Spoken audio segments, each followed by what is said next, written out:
Somewhere between the folds of yesterday and the dreams that visit tonight, a man once carried a world he could never quite return to. The air had a soft stillness that night, the kind of quiet that feels like it has been waiting for you and him all along. Light seeped through the curtains in slow, hesitant lines, stretching across the floor like gentle fingers, brushing against the little cradle in the corner of the room. The world beyond the window was hushed, holding its breath as if it, too, wanted to see this quiet miracle.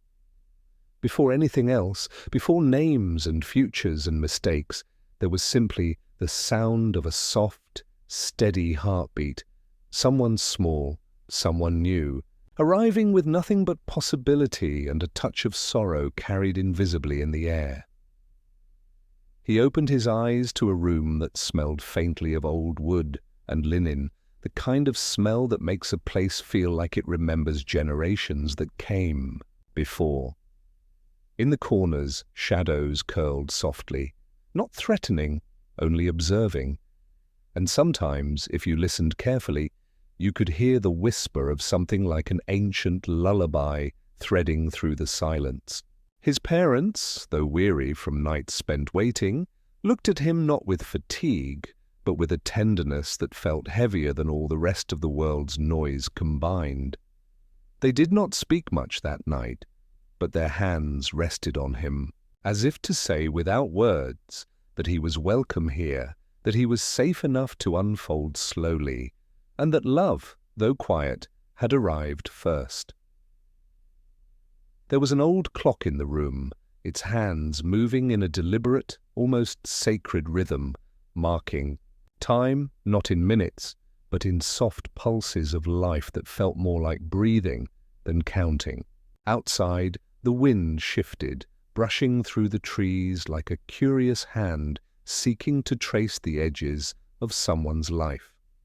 The stars, faint but persistent, winked from beyond the glass, as if approving of this small, fragile presence and whispering that even in the vastness of the universe a single soul can be enough to matter. And in that space between night and becoming, he felt something that would shape him forever. A quiet, restless curiosity that could never be silenced. It hummed low, like a hidden string of a music box that played only when no one was looking. Even in those first hours, he noticed things other children might not, how the shadows on the wall could lean and stretch, how the air felt heavier near the edges of the room, and how a single sigh from a parent carried more weight than all the thunder outside. He did not yet know what it meant, this sensitivity, this strange attunement to the rhythm of the world around him. He only felt it as a gentle tug, a thread pulling at something unseen, something deep inside telling him that he would always be both part of the world and apart from it at the same time. He dreamed in colors he had not yet learned to name, soft, hues of forgotten memories and distant stars, drifting in and out of consciousness like tiny boats rocking on invisible tides. In these dreams, he wandered through gardens that seemed to hum with quiet laughter, past rivers that murmured in languages just beyond comprehension. And sometimes a figure appeared, more shadow than form, guiding him not with words but with presence, teaching him the first lessons of patience, observation, and the strange beauty of being alive without needing to hurry. He woke occasionally, feeling a trace of those dreams lingering in the curve of his fingers, in the ache of longing for something he could not yet define. By the time dawn began its slow, shy ascent, brushing the room in pale gold, he had already begun to understand, in the faintest way, that his life would be measured not in grand explosions or heroic feats, but in small, almost imperceptible moments. Moments of noticing, of listening, of feeling. Moments where the world seemed both impossibly large and tenderly intimate, and where a single act of quiet attention could change everything. Even then, he carried in him the first seeds of empathy, the ability to stretch his awareness toward another being, toward the tiniest whisper of existence, and find there a reflection of his own fragile heartbeat. It was in this early morning glow, in that delicate balance between sleep and wakefulness, that he first understood a truth that would remain with him forever, that love can arrive in silence, that the weight of the world is sometimes lightened by the smallest gestures, and that even a life begun with whispers and shadows has the capacity to shine. And somewhere, deep in the softness of that room, a tiny soul yawned and stretched, unaware that it was already beginning a journey through stars, dreams, and quiet wonders that would shape not only him, but everyone who would ever brush against his life. And so the night ended not with noise, not with a proclamation, but with a soft exhale of peace, the kind that invites you to follow along in your own quiet journey. Somewhere out there, the world continued to turn, and somewhere, in a cradle softened by light and love, a child had begun.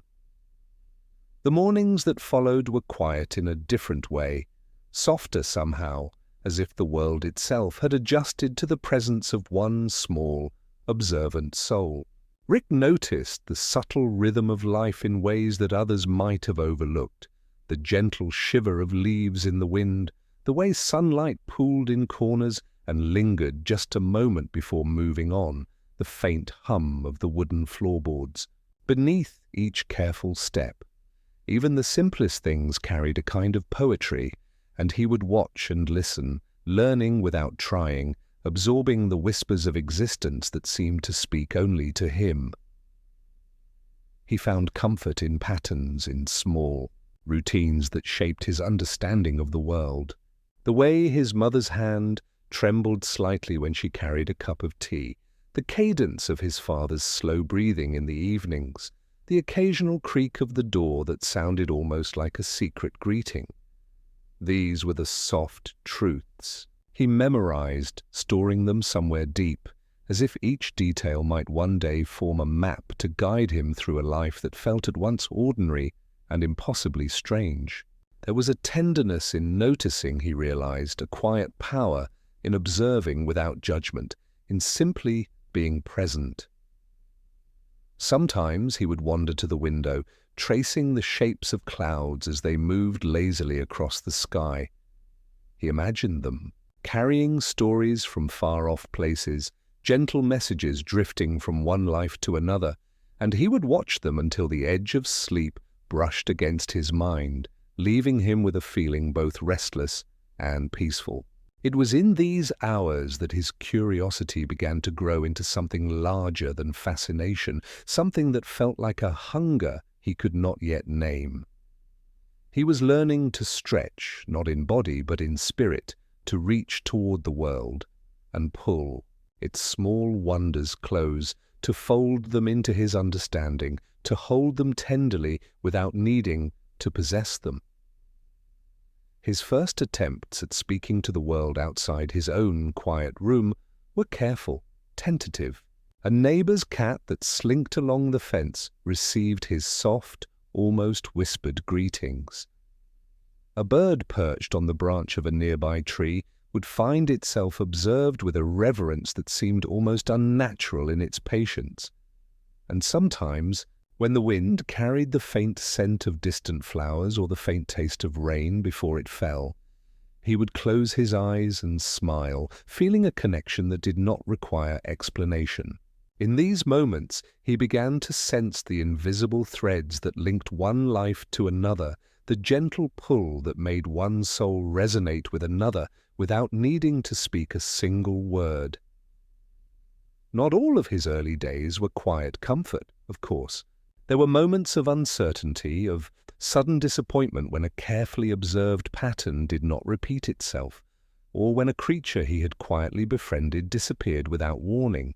He learned that the world held both softness and sharpness, that even in places of tenderness there were edges that could wound. And yet even these moments were not frightening. They were lessons carried gently, like a leaf floating down a slower river. Each small heartbreak, each fleeting shadow, taught him how to hold himself steady, how to breathe through disappointment, how to find the light that lingered beyond every fleeting darkness. In those afternoons that smelled of sunlight and warm wood, he began to notice the people around him in ways that startled even him. He could sense the tension in his mother's shoulders, the quiet fatigue in his father's eyes, the subtle shifts in tone when words were softened to protect someone else's feelings. And though he did not always understand the full weight of what he observed, he began to grasp the unspoken language of hearts, the ways in which love and worry, joy and fear could exist silently but profoundly in every glance, every gesture, every pause between words. Even at this young age, Rick began to experiment with small acts of care. A cup of water left by the bedside of a sleeping sibling, a soft blanket folded neatly on a chair, a hand pressed lightly to a parent's shoulder. He discovered that the smallest attentions could ripple farther than he imagined, leaving traces of warmth that persisted long after the moment had passed. And in doing so, he learned something else, that power did not always belong to those who shouted or ran fastest, but to those who noticed, who listened, who moved quietly through the world with gentle intention. As twilight approached each evening, and the sky melted from gold into soft purples and blues, he would return to the window and watch the stars awaken. There was a strange comfort in their quiet constancy, in the way they seemed to observe him without judgment, as if they too were learning along with him. And in these moments, lying beneath the dim light that filtered in through the curtains, he felt something that would accompany him for the rest of his life, a sense of belonging, not in grand gestures or loud declarations, but in the quiet, persistent, tender attention to the world and to the hearts within it. And so, the days unfolded like gentle petals, each one revealing a little more of who he was, who he might become, and the soft truths that would carry him through a life both extraordinary and tenderly ordinary. Somewhere in the rhythm of sunlight and shadows, whispers and soft laughter, a boy was beginning to understand that even the quietest life could hold immense depth, and that the smallest attentions could echo through the universe like a lullaby, meant for all who would listen.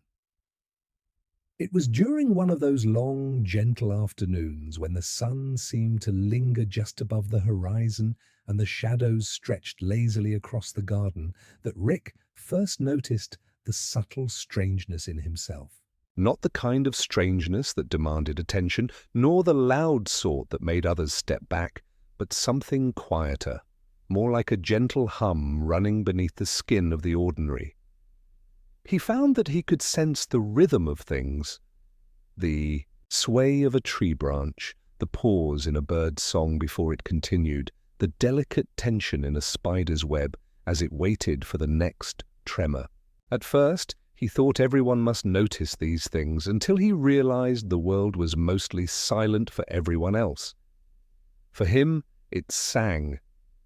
There were small, almost imperceptible experiments he began to conduct. A leaf left just so on the table would seem to shift if he observed it long enough. A candle flame flickered as if it answered questions he hadn't yet spoken aloud. He did not speak of these things, for no one could have understood.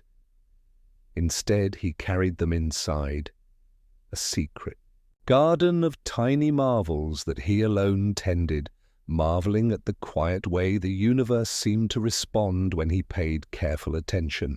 And in the corners of those afternoons, he began to understand that his awareness, his unusual attentiveness, could reach beyond himself. It could touch others, sometimes in ways that were too subtle to explain, but no less real. Rick's world expanded quietly, in increments small enough to go unnoticed by anyone else, yet large enough to shape him profoundly. He began to see patterns in human behavior, the hidden currents beneath smiles and gestures, and he felt an unspoken responsibility to understand without judgment. The way his mother's brow furrowed when she worried about bills, the careful way his father folded the morning paper as if to hide the weight of unspoken anxieties, these details did not escape him. He learned, slowly, that understanding could be a form of kindness, and that sometimes the softest act of care was simply noticing and holding space without interference. There were moments when this sensitivity felt heavy, a quiet burden he could neither name nor share. A neighbor's dog, injured in some small mishap, would whimper, and he felt the echo of its pain in a way that startled him, leaving him both filled with empathy and drained by its intensity. He learned to step carefully through such moments, to balance the pull of his own awareness with the gentle need for distance, for rest, for quiet. It was in this delicate tension that he discovered his first taste of what would become his defining gift, the ability to stretch his mind, to reach toward the hidden shapes of the world, and to learn from the soft reverberations of life without needing to control them. One evening, while the sky folded itself into a slow wash of purple and gold, he encountered a small, broken toy in the garden.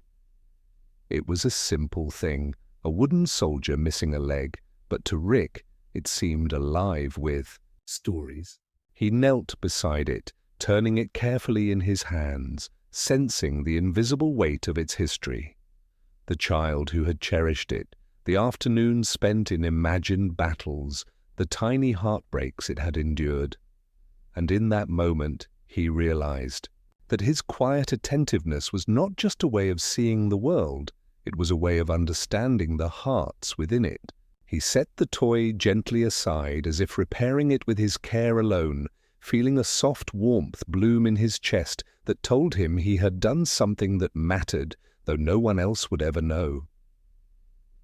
These small awakenings became rituals, invisible threads that wove through his days. He would watch the wind bend the grass, the ripple of light across the surface of water, the slow dance of shadows in the late afternoon. He began to notice connections he could not name, how one small act of attention could change the rhythm of a moment, how a quiet gesture could ease the weight of someone's day, how simply being present could ripple outward in ways unseen but profoundly felt. And with each discovery, he grew more attuned to the soft music of life, the gentle harmony that existed beneath the noise of the world, waiting for someone willing to listen. By the time night arrived, heavy with stars and softened by the hush of distant crickets, Rick often found himself lying awake, tracing patterns in the ceiling and in the dark spaces beyond. He felt the pull of infinite possibilities, the quiet suggestion that the world was far larger, far stranger, and far more tender than he had yet imagined. Somewhere in that darkness, he realized, the smallest attentions, the softest gestures, and the quietest moments could carry more meaning than any loud declaration ever could. And somewhere, in the stillness of the night, he began to understand the first gentle truth that would guide him for the rest of his life. That curiosity, when paired with care, could stretch beyond the boundaries of the ordinary, and that even the quietest life could leave traces that mattered beyond measure.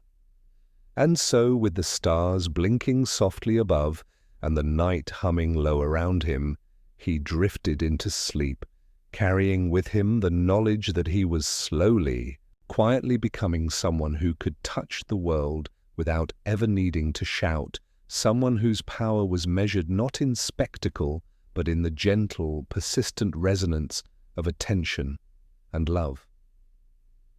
The days grew longer, filled with the slow turning of sunlight across the walls, and it was during one of those lingering afternoons that Rick first met someone who seemed to understand the quiet language he spoke without words.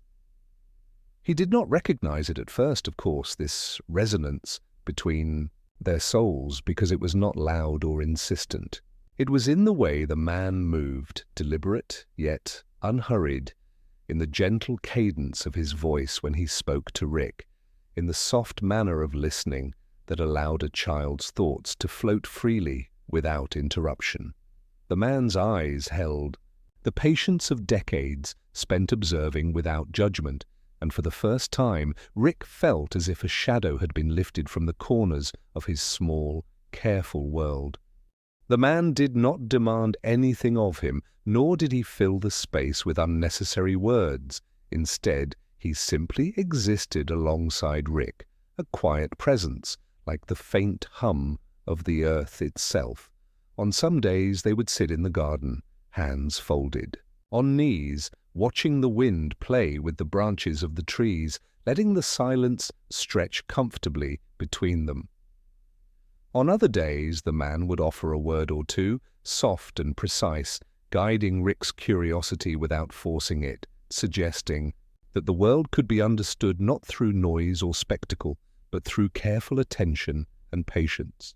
And Rick, who had already begun to recognize the subtle rhythms of life, found in this companionship a rare kind of resonance, a mirror for the thoughts and feelings that often went unnoticed by everyone else. Through these quiet encounters, Rick began to learn the first lessons of empathy as a practice, of kindness as a deliberate choice rather than a fleeting impulse. The man showed him that noticing the world, truly noticing it, could be an act of love. The flutter of a bird's wing, the delicate arc of sunlight across a tabletop, the faintest tremor of emotion in a friend's expression. These were all worthy of attention, all deserving of respect. Rick absorbed these lessons without hurry, letting them sink into him like water into parched earth, knowing that they would remain, shaping him in ways both gentle and profound. Sometimes the man would tell stories, not tales of heroism or grandeur, but small, intimate reflections on life. A neighbor who learned to forgive, a child who discovered joy in unexpected places, a quiet act of courage that rippled outward in ways unseen. Rick listened, wide-eyed and thoughtful, and found that these stories echoed the patterns he had already begun to notice in the world around him. They were reminders that significance was often hidden in the most unassuming corners, and that life's quietest moments could carry the weight of universes. In these hours, he began to sense the shape of the life he might one day lead, not loud or flashy, but deep and reverberant, a life measured by tenderness, care, and understanding. It was during one of these afternoons that Rick first realized he could influence the world in subtle, almost imperceptible ways, not through force or domination, but through attention and presence. He reached toward a small garden plant, barely thinking, and noticed that its leaves seemed to stretch toward him as though responding to the warmth of his gaze. Later, when he helped a neighbor repair a small fence, he found that the wood seemed to yield under his hands with a kind of willing ease, as though it recognized the gentleness behind the touch.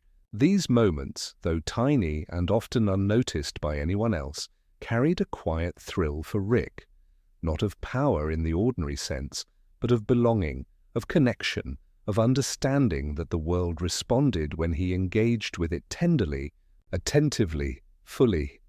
Evenings were the most sacred, when the garden would fade into shadow and the stars would prick the darkness with their calm, unwavering light. The man and Rick would sit beneath them, letting their thoughts drift alongside the constellations, discussing nothing and everything at once. Rick learned that companionship could be both present and unobtrusive, that understanding someone's heart did not require constant conversation. That silence could be a bridge stronger than any words. And in these shared quiets, Rick began to understand something crucial, that relationships, like the universe itself, needed patience and care to grow, and that even the smallest acts of attentiveness could ripple outward, leaving traces of warmth. That endured longer than he could imagine. There were afternoons when the world seemed to hold its breath, waiting for Rick to notice, waiting for him to stretch a little further, listen a little closer, to find the subtle connections that wove life together. And Rick, patient and soft, continued to learn these truths as naturally as breathing. He began to see that the universe was neither chaotic nor harsh, but a delicate balance of attention, love, and quiet understanding. The man, his first mentor and companion, had given him more than guidance. He had shown him a way of being, a map, to navigate both the hidden and the obvious, the sorrowful and the beautiful, the mundane and the extraordinary, all without ever needing to hurry. And so, as twilight deepened and the first stars flickered, awake above, Rick felt the shape of something immense unfolding quietly within him.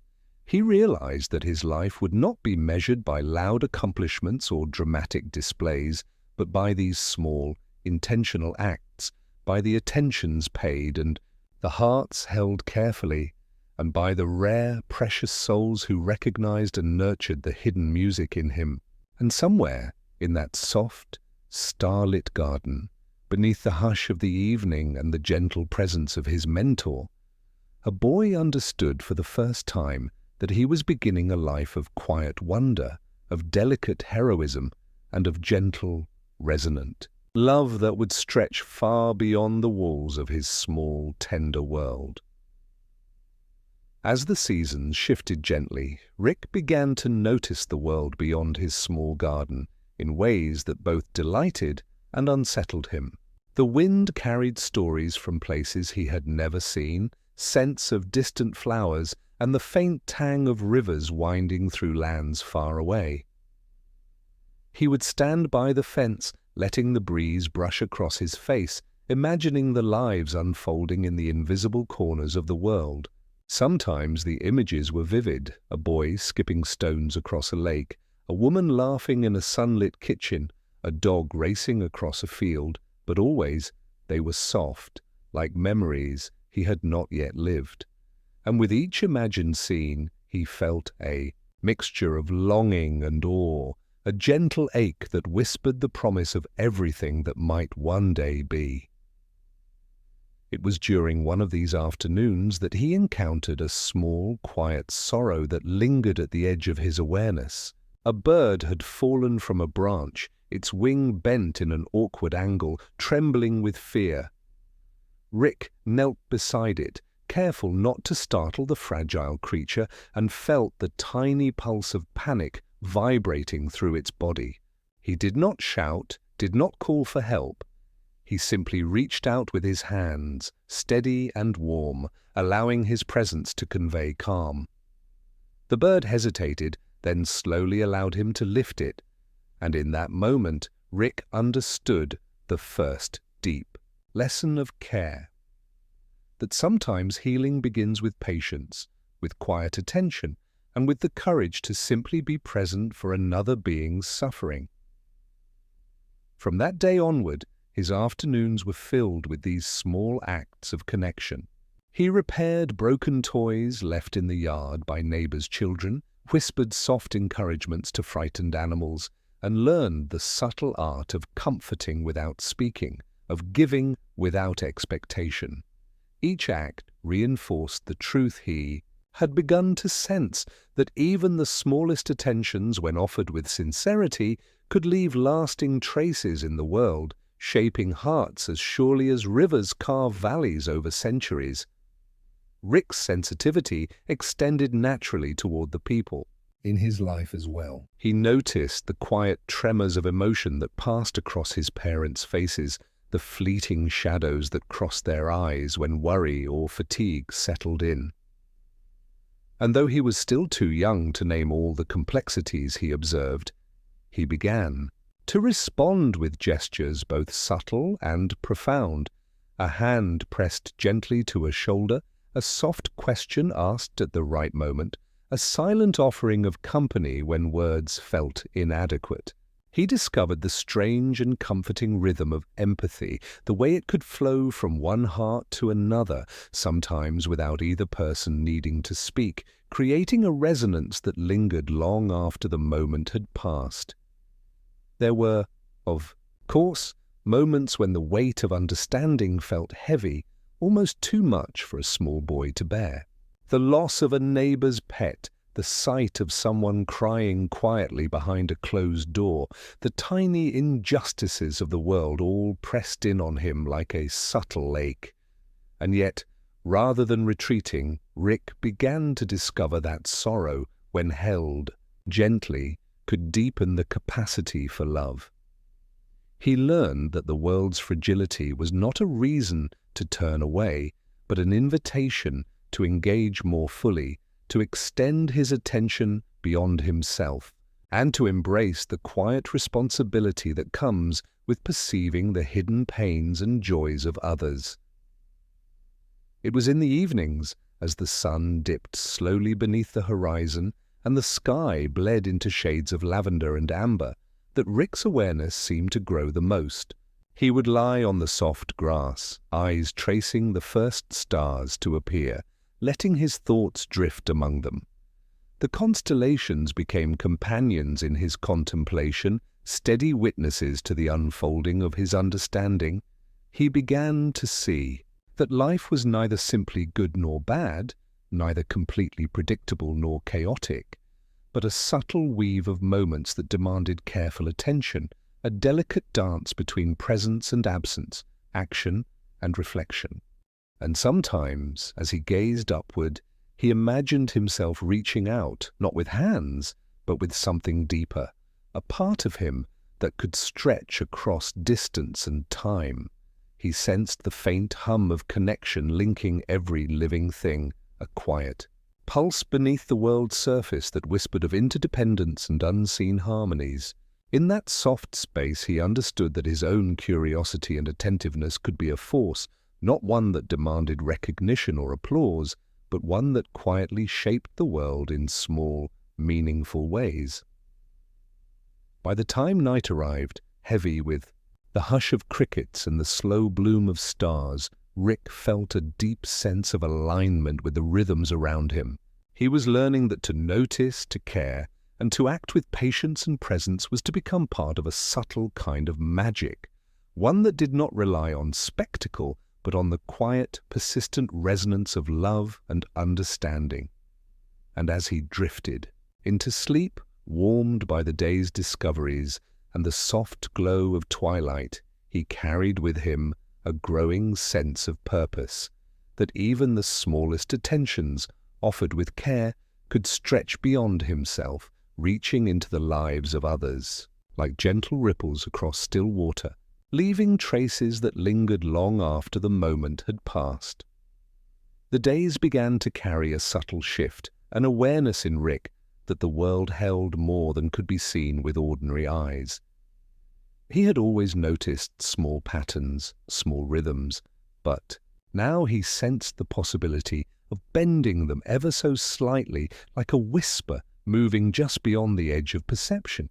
It was not magic in the way stories spoke of, nor a power meant for spectacle. It was quieter, almost a secret thread connecting him to the pulse of the world, allowing him to anticipate, to sense, to reach in ways that had no name. And yet, this newfound awareness was neither urgent nor frightening. It was a companion, soft and patient, waiting for him to learn its shape. He first recognized it in the garden, where the wind seemed to respond to his curiosity. A leaf, trembling faintly on the branch, drifted toward his outstretched hand before he could touch it. A blade of grass bent beneath his gaze, as though acknowledging him, and a small stream nearby caught the sunlight differently, tracing patterns only he seemed to notice. He experimented quietly, never pressing too far, letting the world reveal its secrets in slow, deliberate increments. And in the gentle dance of cause and effect, he discovered something profound, that his attention could ripple outward, shaping small realities with the softest touch of focus, a delicate and unseen artistry that made the ordinary extraordinary. At school, though few noticed, he began to perceive currents of thought and feeling that swirled around him. A classmate's hesitation before speaking, the subtle tension in a teacher's shoulders, the faint hope glimmering in a friend's eyes. All of it became a tapestry of understanding that he could quietly read. He learned to act with care, offering encouragement in gestures so small they could be overlooked. A nod at the right moment, a smile shared across a crowded room, a question asked just gently enough to give someone space to breathe. These acts were invisible to most, yet to him they were meaningful. They were the first echoes of a quiet heroism, a courage measured not in noise but in attentiveness, and he felt a deep, growing sense of purpose threading through his days. Evenings were the richest hours, when the world softened and the boundaries between what was and what might be seemed to blur. He would sit alone beneath the sky, letting the first stars pierce the dimming light, and reflect on what he had learned. He sensed the subtle energy of the earth beneath him, the quiet pulse of life in the insects that wandered near, the hidden conversations of the wind. He imagined the small worlds existing parallel to his own, the moments of joy, sorrow, longing, and hope that played out beyond his immediate perception, and he began to realize that his own attention, when offered with care, could intersect with those threads, a gentle nudge in a world that often moved too fast for anyone to notice. There were nights when he woke suddenly, heart quickened, unsure if the sensations he felt were real or merely the imagination of a child. But each time, he observed carefully and without panic, the patterns persisted. A sound, a shift in the air, a subtle change in the light, all responded to him as though aware of his presence. It was in these moments that he began to see the responsibility that came with awareness, to act with gentleness, to understand without imposing, to guide without seeking recognition. The power he held, delicate and quiet as it was, demanded patience and wisdom, and he accepted it with the reverence of one who has glimpsed a secret too vast for words. In the garden, he began to practice small acts of care with intention, noticing how his presence could ease the tremors of living things. A bird hesitated on a branch until he spoke softly. A wilting flower seemed to lift toward the warmth of his gaze. Even the quiet rustle of leaves felt more ordered when he lingered. These were minor marvels, and yet they were enough. Enough to teach him that influence need not be loud to matter, and that subtlety, when paired with intention, carried a strength unmatched by anything else he had encountered. One afternoon, as the sun angled through the window in soft gold slants, he realized another lesson, one he would carry through every chapter of his life. That the smallest attentions were often the most profound. A careful gesture, a measured pause, the act of noticing something unseen. These were the ways he could reach beyond himself, touch hearts, and alter the gentle currents of existence without ever needing applause or acknowledgement. And in this understanding, he felt a quiet exhale, a calm settling over his mind and body, as if the universe itself had whispered approval, encouraging him to continue walking this path of careful, deliberate wonder. Night fell slowly, wrapping the world in a blanket of deep blue and soft starlight. Rick lay on the grass, hands folded beneath his chin, eyes tracing the first faint stars, feeling the subtle pulse of life around him and within him. He understood, in a way he had never before, that growth was not about rushing or conquering, but about stretching curiosity, empathy, and care toward every corner of the world, letting the smallest ripples echo into eternity.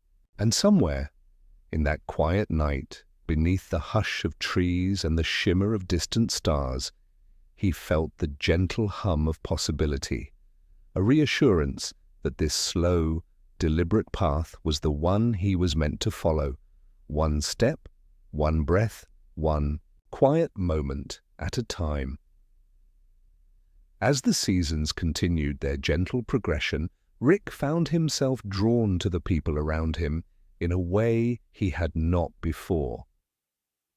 Up to this point, his attentiveness had been quiet, almost private, focused on the world's subtle rhythms and the secret patterns of life.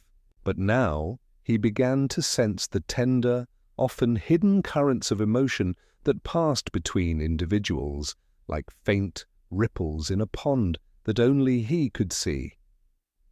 It was in these currents that he discovered the first stirrings of friendship, not loud or boisterous, but slow, enduring, and meaningful.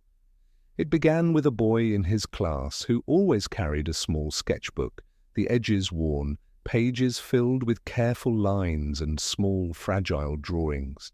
Rick noticed how the boy's hands trembled slightly when he presented his work, how his eyes darted anxiously toward the teacher for approval, and how the smallest compliment could light his entire expression with a shy, unexpected joy. One afternoon, when the boy had dropped a pencil and it rolled toward the edge of the room, Rick bent to retrieve it and offered it back with a gentle nod. That small act, unnoticed by everyone else, sparked a connection. The boy's lips quirked into a quiet smile, and Rick realized, almost with astonishment, that this was the beginning of a bridge, a bond forged not through grand gestures, but through recognition, presence, and shared understanding. Their friendship grew in subtle ways. They would meet under the shade of an old oak tree, sketchbooks open and pencils in hand, letting silence stretch comfortably between them.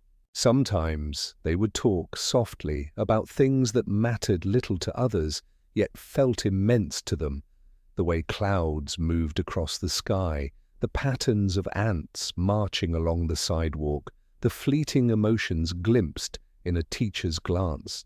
And in these quiet conversations, Rick discovered that friendship was not about words alone, but about attuning oneself to another heart, understanding the spaces between what was said and what was felt, and honoring that hidden language with patience and care.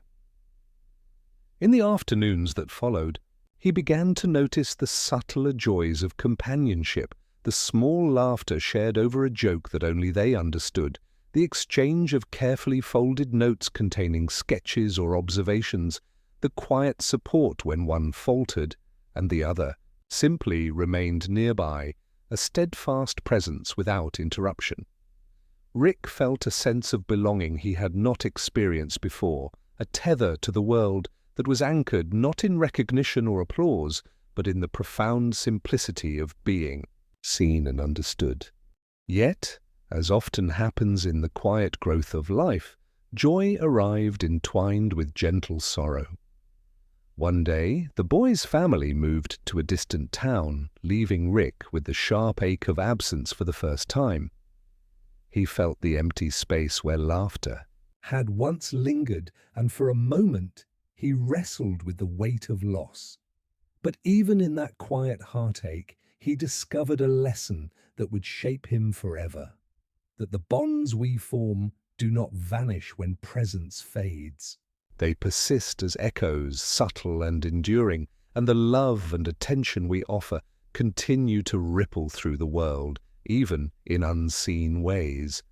He carried this understanding like a soft ember, warming his heart against the chill of solitude. It was during this time of quiet reflection that Rick also began to notice the nuanced beauty of fleeting moments with his family. He watched his parents navigate the small challenges of their own lives, the gentle creases in his mother's brow when she worried, the careful way his father arranged the evening meal, the unspoken love in their glances, and he began to recognize the interconnected web of emotions that bound them together. He learned to respond not with words alone, but with thoughtful presence, helping to set the table, fetching items without being asked, offering a comforting hand when tension hung in the air. These small attentions, though unremarkable to anyone else, carried a resonance that deepened his understanding of care and empathy. Rick's evenings continued to be a time of reflection beneath the soft shimmer of stars. He would lie on the grass, feeling the pulse of life around him, and imagine the infinite network of connections stretching far beyond his own perception. He understood in these moments that even the smallest gestures, the softest attentions, and the quietest acts of presence could leave lasting traces in the lives of others, and that these traces, like gentle ripples across water, could endure longer than any dramatic display of action. The world, he realized, was a delicate balance of moments, each capable of carrying profound significance if observed, honored, and tended with care. As twilight deepened into night, with the first stars winking awake above, Rick began to sense the quiet power of emotional intimacy.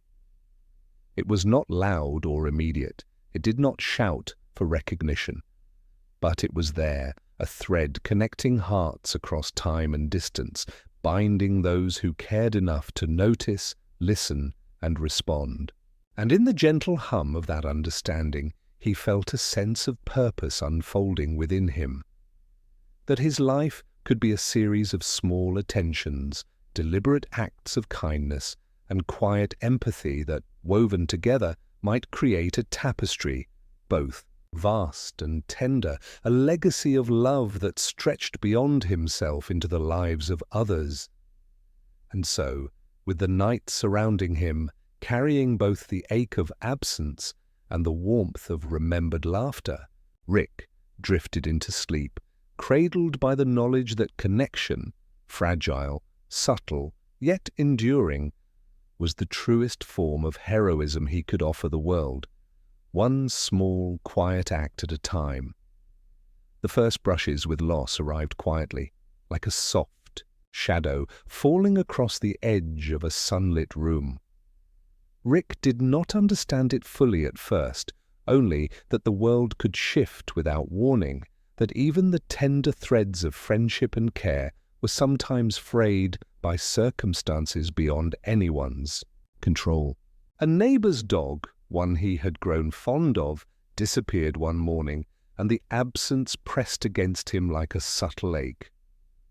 There were no grand proclamations, no loud grief, only the silence of the empty yard, the faint scent lingering in the air, and the small, persistent echo of memory that he carried with him. And in that silence he learned the delicate shape of longing, the way absence could deepen empathy, making space for feelings that were often unseen but profoundly real. School became a mirror for these lessons, reflecting the quiet heartbreaks and misunderstandings that could ripple across a day. He noticed the way a classmate's eyes would cloud when teased, the way a friend's shoulders drooped with unspoken disappointment, the subtle tension in voices that sought to hide fear or frustration. And Rick, with his careful attentiveness, began to see that human hearts often carried burdens that were invisible yet heavy, and that understanding them required more than observation. It required patience, gentleness, and the courage to remain present even when the weight of another's sorrow pressed upon him. He tried to offer small comforts, subtle gestures that might ease the ache of absence or frustration. A reassuring nod, a hand resting lightly on a shoulder, a soft word whispered, just enough to remind someone they were not entirely alone. Sometimes these gestures were received with surprise, sometimes with quiet relief, and sometimes they went unnoticed entirely. And yet Rick learned an important truth, that care and attention do not require recognition to matter. They ripple outward in ways the eye cannot see, leaving traces in the hearts of others, echoes that persist long after the moment has passed. It was during these days that Rick also began to encounter the first challenges to his own sense of security. Small misunderstandings, innocent slights, or misinterpreted intentions caused friction that he could not immediately resolve. He felt frustration rise, the faint sting of being misunderstood, the ache of realizing that empathy alone could not always bridge the gaps between hearts. And yet, even in these moments, he discovered that patience, reflection, and gentle attentiveness were tools more powerful than reaction. By stepping back, observing without judgment, and allowing space for emotions to settle, he learned how to maintain equilibrium, to hold his own heart steady while acknowledging the tumult of others. Afternoons were spent wandering quietly through familiar paths, seeking solace in the subtle rhythms of nature. He would trace the curve of a river, watch the sway of the trees, notice the smallest movements of insects along the ground, and allow these patterns to soothe the sharp edges of disappointment or sorrow. In these hours, he began to understand that resilience was not built in bursts of action or loud assertion, but in quiet reflection, in attention to subtle details, and in the conscious decision to respond with care rather than abandon or reaction. The world, he realized, held both beauty and imperfection, and learning to move through it gently, fully aware, was both a skill and a gift. Evenings became a time of deep introspection. Beneath the stars, with the night settling like a soft quilt over the world, Rick would lie on the grass and allow himself to feel the full spectrum of his experiences, the joy of connection, the ache of absence, the quiet triumph of understanding, another without needing recognition. He traced constellations with his eyes and imagined threads of connection stretching far beyond himself, linking hearts, moments, and memories into a tapestry larger than he could fully comprehend. The universe, he felt, was vast and tender, filled with both sorrow and light, and he was learning to navigate its quiet currents with patience and care. There were nights when he would awaken briefly, sensing loss in a dream or a memory, feeling the lingering ache of a friend or creature now distant. But he learned to breathe into the ache, allowing it to teach rather than consume, to deepen his capacity for empathy rather than overwhelm it. And in these quiet exercises of heart and mind, he began to recognize a pattern that would guide him for years to come. That life, in all its beauty and heartbreak, demanded attention, presence, and intentional care, and that the measure of a life well lived was not in grandeur or spectacle, but in the gentle ripples of love, understanding, and resilience one leaves behind. By the time the night had settled fully and the stars had claimed the sky, Rick felt a quiet solidity within him. The world could be both fragile and unforgiving, but he could navigate it with a tenderness that mattered, a care that endured, and an awareness that allowed him to stretch toward others without losing himself.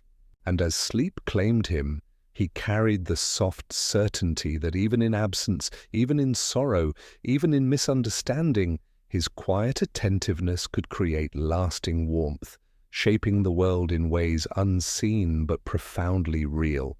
The days began to hum with possibility, as though the world itself were waiting for Rick to notice something new. There was a subtle energy in the air, a quiet suggestion that life held more than could be seen or understood in ordinary ways. He began to experiment gently with the sensations that had been stirring in him for some time, those small, almost imperceptible nudges that seemed to ripple outward from his presence. A leaf fluttered at his attention, a puddle reflected, light differently as he studied it. A faint vibration of wind seemed to answer questions he did not yet speak aloud. Each observation, each gentle interaction, carried a thrill that was quiet but profound, and he felt as though he was brushing the edges of a world beyond the ordinary. His curiosity led him further each afternoon, drawing him toward places that seemed unremarkable but held hidden intricacies. He wandered along the riverbank, tracing the way sunlight danced upon water, noticing how pebbles shifted in response to subtle currents. He followed insects across garden paths, marveling at their patterns, the precise geometry of their movements, the patience with which they navigated the smallest obstacles. And in observing, he began to sense the faint echoes of life that connected all things, the pulse beneath the soil, the whispering pull of the wind, the quiet resonance of motion and stillness intertwined. One afternoon, he discovered a hollow beneath a gnarled tree, its entrance hidden by thick vines. Inside, the shadows seemed to move differently, almost as if they recognized his presence. Rick crouched low, peering into the dim space, and felt a strange awareness stir within him, a sense that the unseen currents of the world were more tangible here, that life's subtle energies responded to careful observation and intention. He did not reach, did not grasp, he simply existed, letting the space speak to him in silence. And in that quiet, he learned that sometimes the world revealed its secrets only to those patient enough to observe without demand. Rick's experiments were not without risk or frustration. Occasionally, what he sought to influence would resist or behave in ways that confounded him. A bird might flutter away before he could coax it closer. A stone refused to settle where he expected. In these moments, he learned humility, the lesson that influence required gentle persistence rather than force, and that understanding often demanded patience, acceptance, and the willingness to step back and observe again. He began to realize that his ability was not a tool to control, but a way to attune, to listen, to harmonize with the rhythms already present in the world. He began to test his influence in subtle ways with the people around him. A classmate, struggling to untangle a complicated knot in shoelaces, found the cord loosening just as Rick quietly watched. A neighbor, whose garden seemed stubborn and unyielding, discovered flowers responding more readily to her touch. Each success, tiny as it was, filled him with a sense of reverent joy. He began to understand that his attentiveness and focus could ripple outward, easing friction, smoothing the small complexities of life, and in doing so, creating quiet wonder, without anyone needing to know the source. Evenings became a meditation when the sun melted into the horizon and the first stars appeared, soft points of light winking in the velvet sky. Rick would sit, legs crossed, hands resting lightly on knees, eyes tracing the faint constellations, and imagine the infinite connections that stretched beyond his perception. The world, he realized, was a network of threads, some visible, many invisible, but each capable of carrying intention, care, and attention across distance. He began to understand that his curiosity, paired with gentleness, could touch these threads, weaving subtle harmonies into the tapestry of existence. On one particular evening, as he lay on the grass beneath the slowly awakening stars, Rick noticed a small animal watching him from a distance, a rabbit, quiet and alert. He held his breath and remained still, feeling a faint pulse of recognition, a shared awareness that spoke without words. The rabbit inched closer, drawn not by coercion but by the calm presence Rick offered. It paused, looked into his eyes for a moment that seemed to stretch indefinitely, and then bounded softly away, leaving Rick with a sense of connection that felt larger than the ordinary scope of his small world. He realized then that influence, when offered with care, could inspire trust, ease fear, and create bonds that transcended speech, explanation, or expectation. That night, as the crickets sang and the stars pulsed faintly above, Rick drifted into sleep, feeling the resonance of his experiments in the world around him. Each leaf stirred, each ripple of water, each small life touched in subtle ways, confirmed a truth he would carry with him. That curiosity, paired with empathy and attentiveness, could stretch far beyond the self, weaving quiet harmony into life's hidden patterns.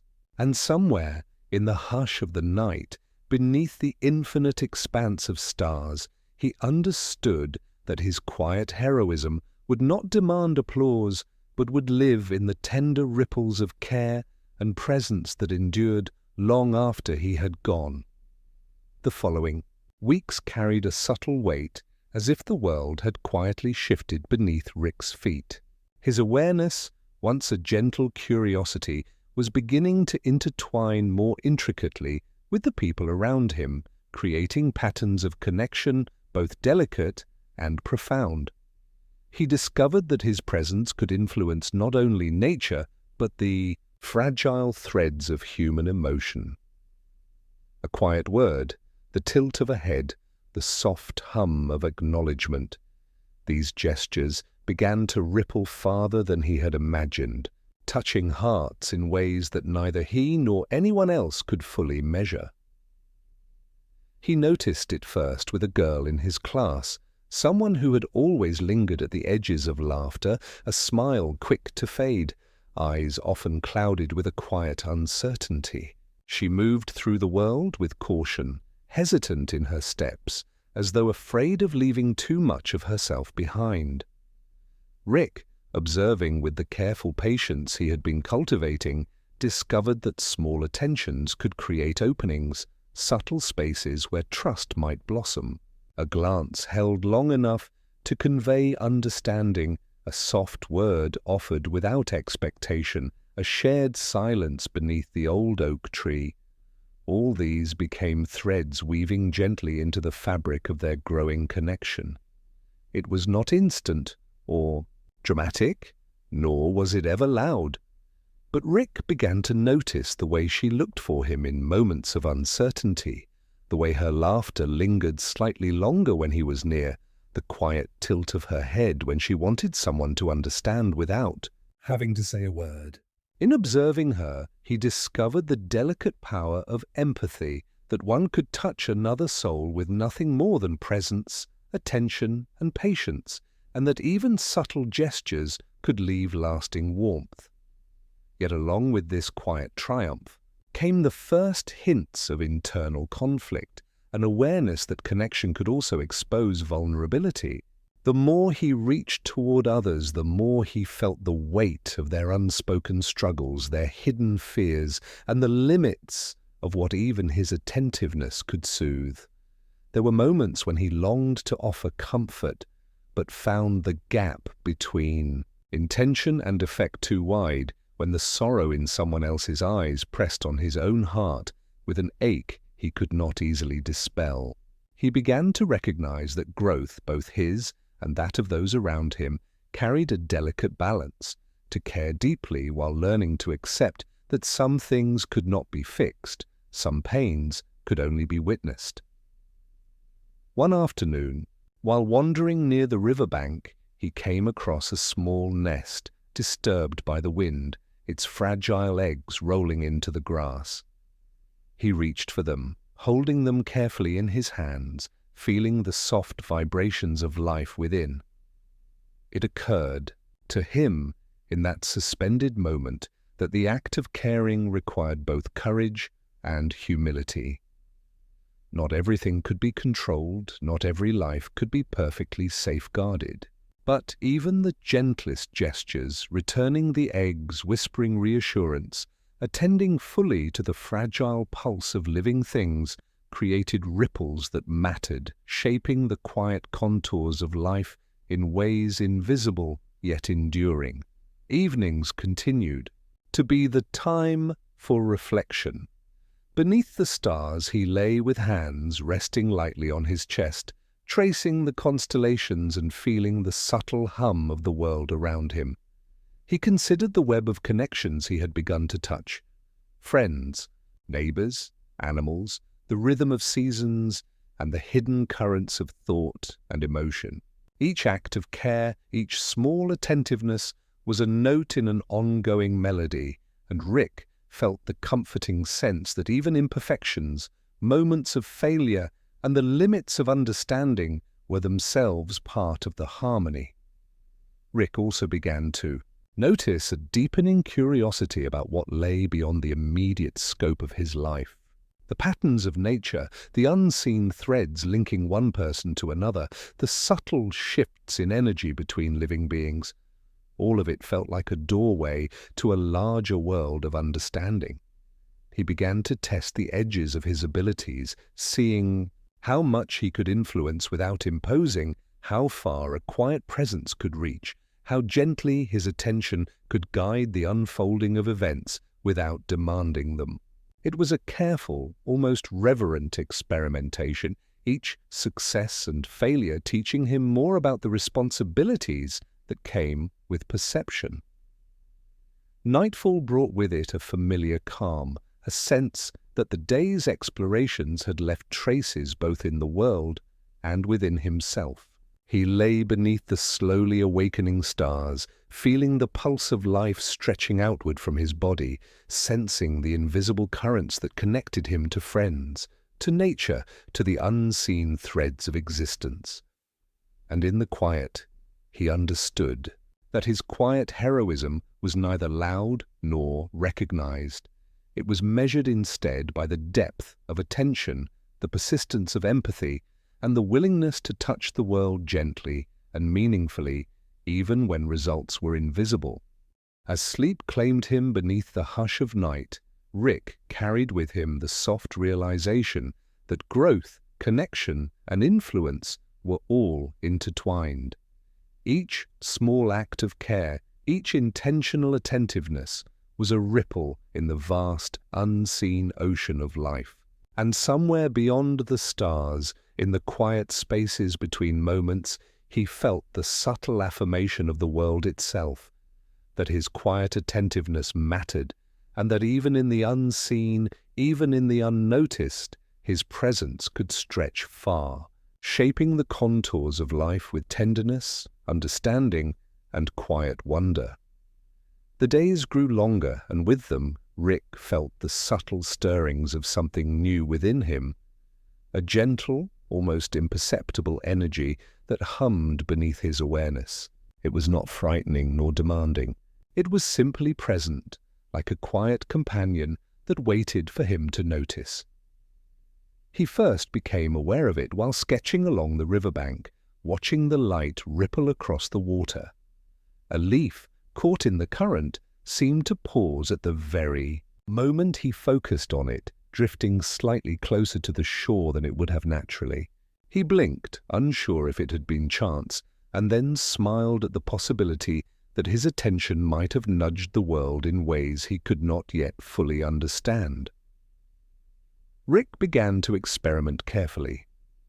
He focused on small, seemingly inconsequential things, the sway of a blade of grass, the flutter of a butterfly's wings, the gentle ripple of water in a puddle after rain. Each attempt was delicate, measured, and often unsuccessful, yet he persisted, driven not by curiosity alone, but by the quiet delight of discovery. He realized with a gentle thrill that his awareness could stretch beyond observation, that intention, paired with attentiveness, could shape small realities. It was not power in the dramatic sense, nor a gift to wield recklessly.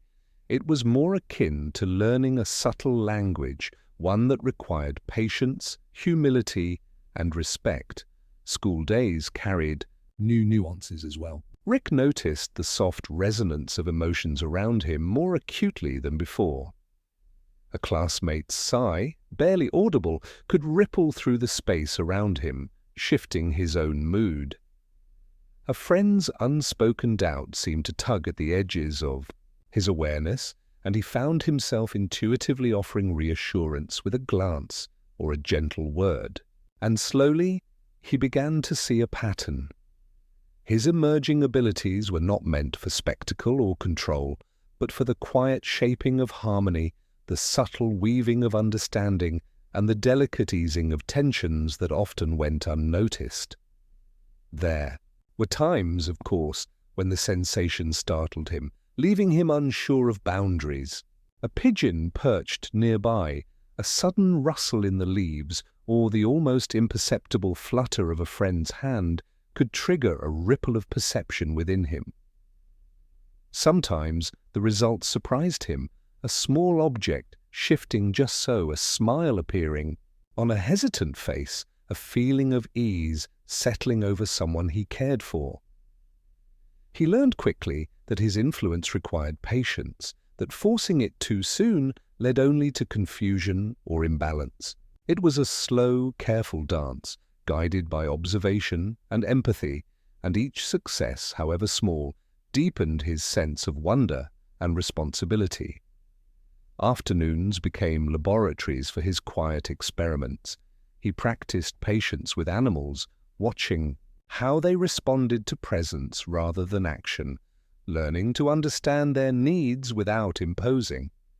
He observed the interplay of light and shadow, how a river's flow could be guided by a subtle bend, how leaves drifted on air currents with the softest coaxing, and always he remembered the lessons of the heart, that attention, care, and gentle intention carried their own form of magic, one that did not seek recognition but left enduring ripples across the lives it touched.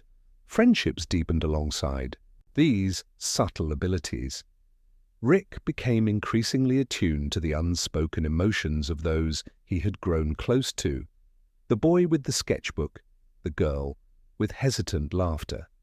Their moods, their hesitations, even their quiet joys resonated with him more clearly than ever before. He discovered that his attentiveness could provide comfort without intrusion, reassurance without words, a steady presence that mattered more than any dramatic display. In those moments, he felt a profound sense of alignment, as though his emerging abilities and the rhythms of life around him were beginning to harmonize in ways both tender and meaningful. Evenings remained sacred.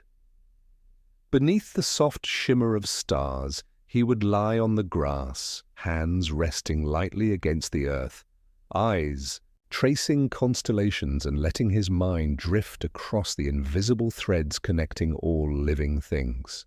The world seemed to pulse faintly in response, a network of life and energy that was vast, intricate, and profoundly gentle. He understood that his powers, such as they were not for domination, but for resonance, an invitation to tune himself to the subtle harmonies of existence, to sense, to align, and to care. One night, as the sky deepened into the ink-blue quiet of late evening, he noticed a small moth circling the glow of a lantern. It hovered, uncertain, and Rick, holding still and extending only the warmth of his awareness, felt it pause, drift slightly closer, and then settle gently nearby. The simplest interaction carried a weight he could not articulate, a confirmation of the quiet principle he had begun to grasp, that attention, care, and intention, when offered gently, could shape outcomes without force, inspire trust without demand, and leave traces of harmony in the world, delicate but enduring.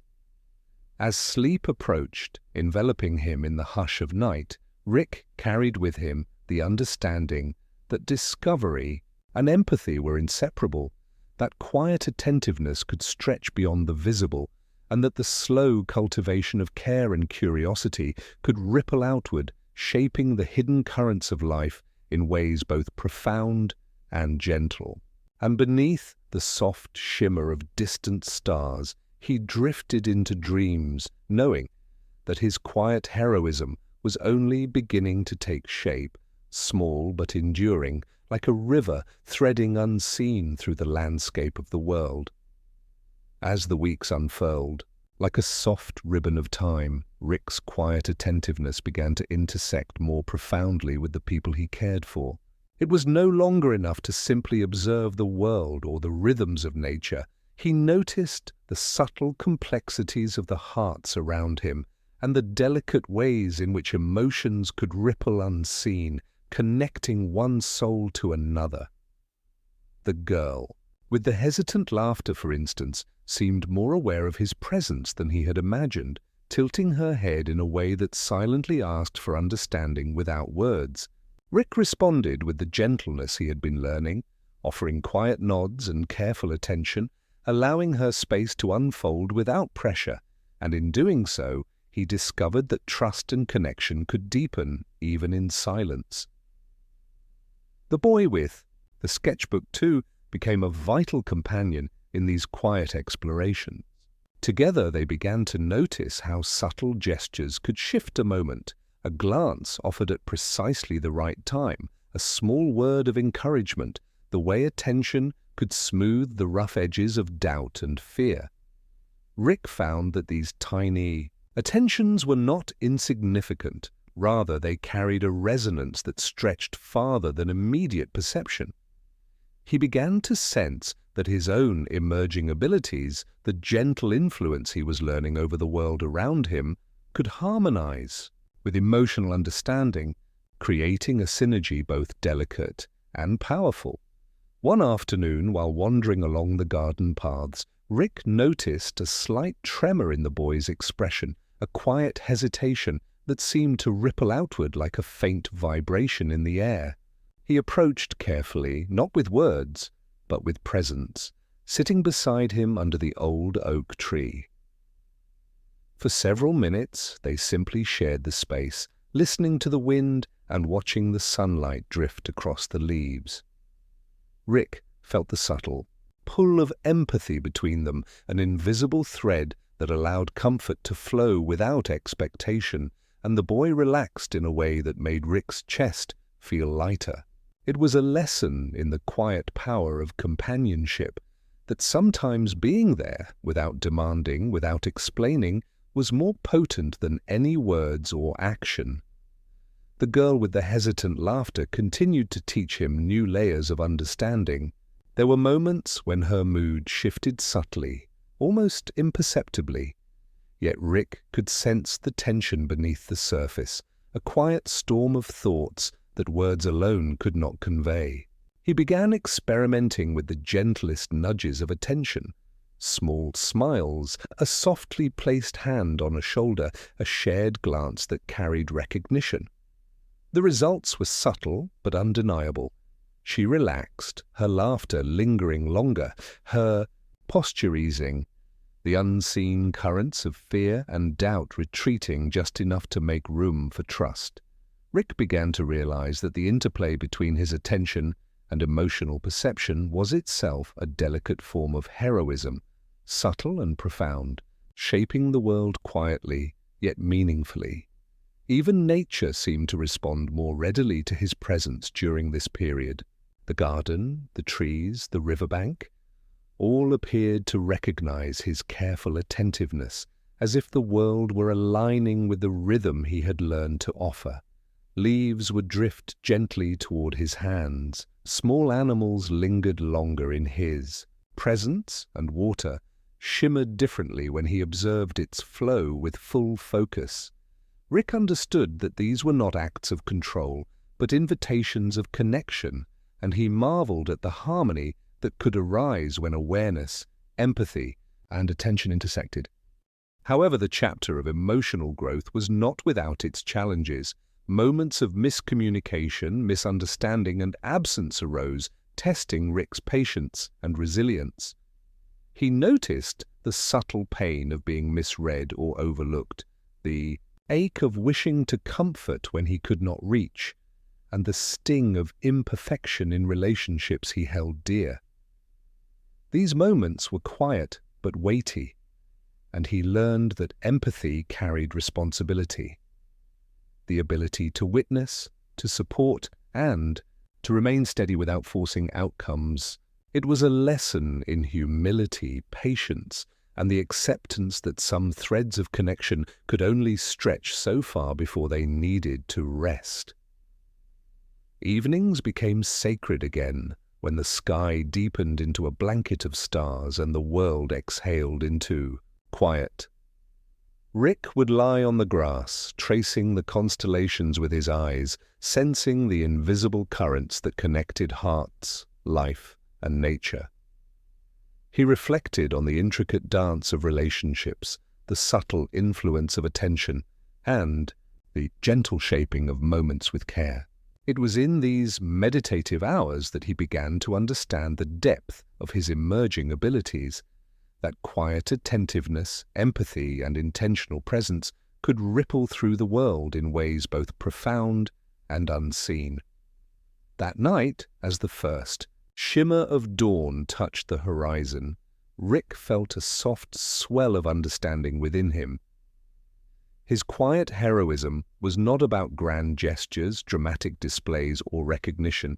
It was measured instead in the tender attentions, the gentle presence, and the patience with which he engaged the world and those he loved. And as he drifted into sleep beneath the hush of the stars, he carried with him the assurance that every small act of care, every delicate connection was part of a quiet, enduring tapestry of life, one he could nurture with gentle hands and an open heart. The mornings grew warmer, and with the sun stretching longer across the sky, Rick found himself wandering farther into the quiet spaces of the world, testing the edges of his awareness with more deliberate intention. His abilities, subtle and gentle, had begun to resonate more fully, and he was curious to see how far his attentiveness could stretch without disrupting the delicate balance of life around him.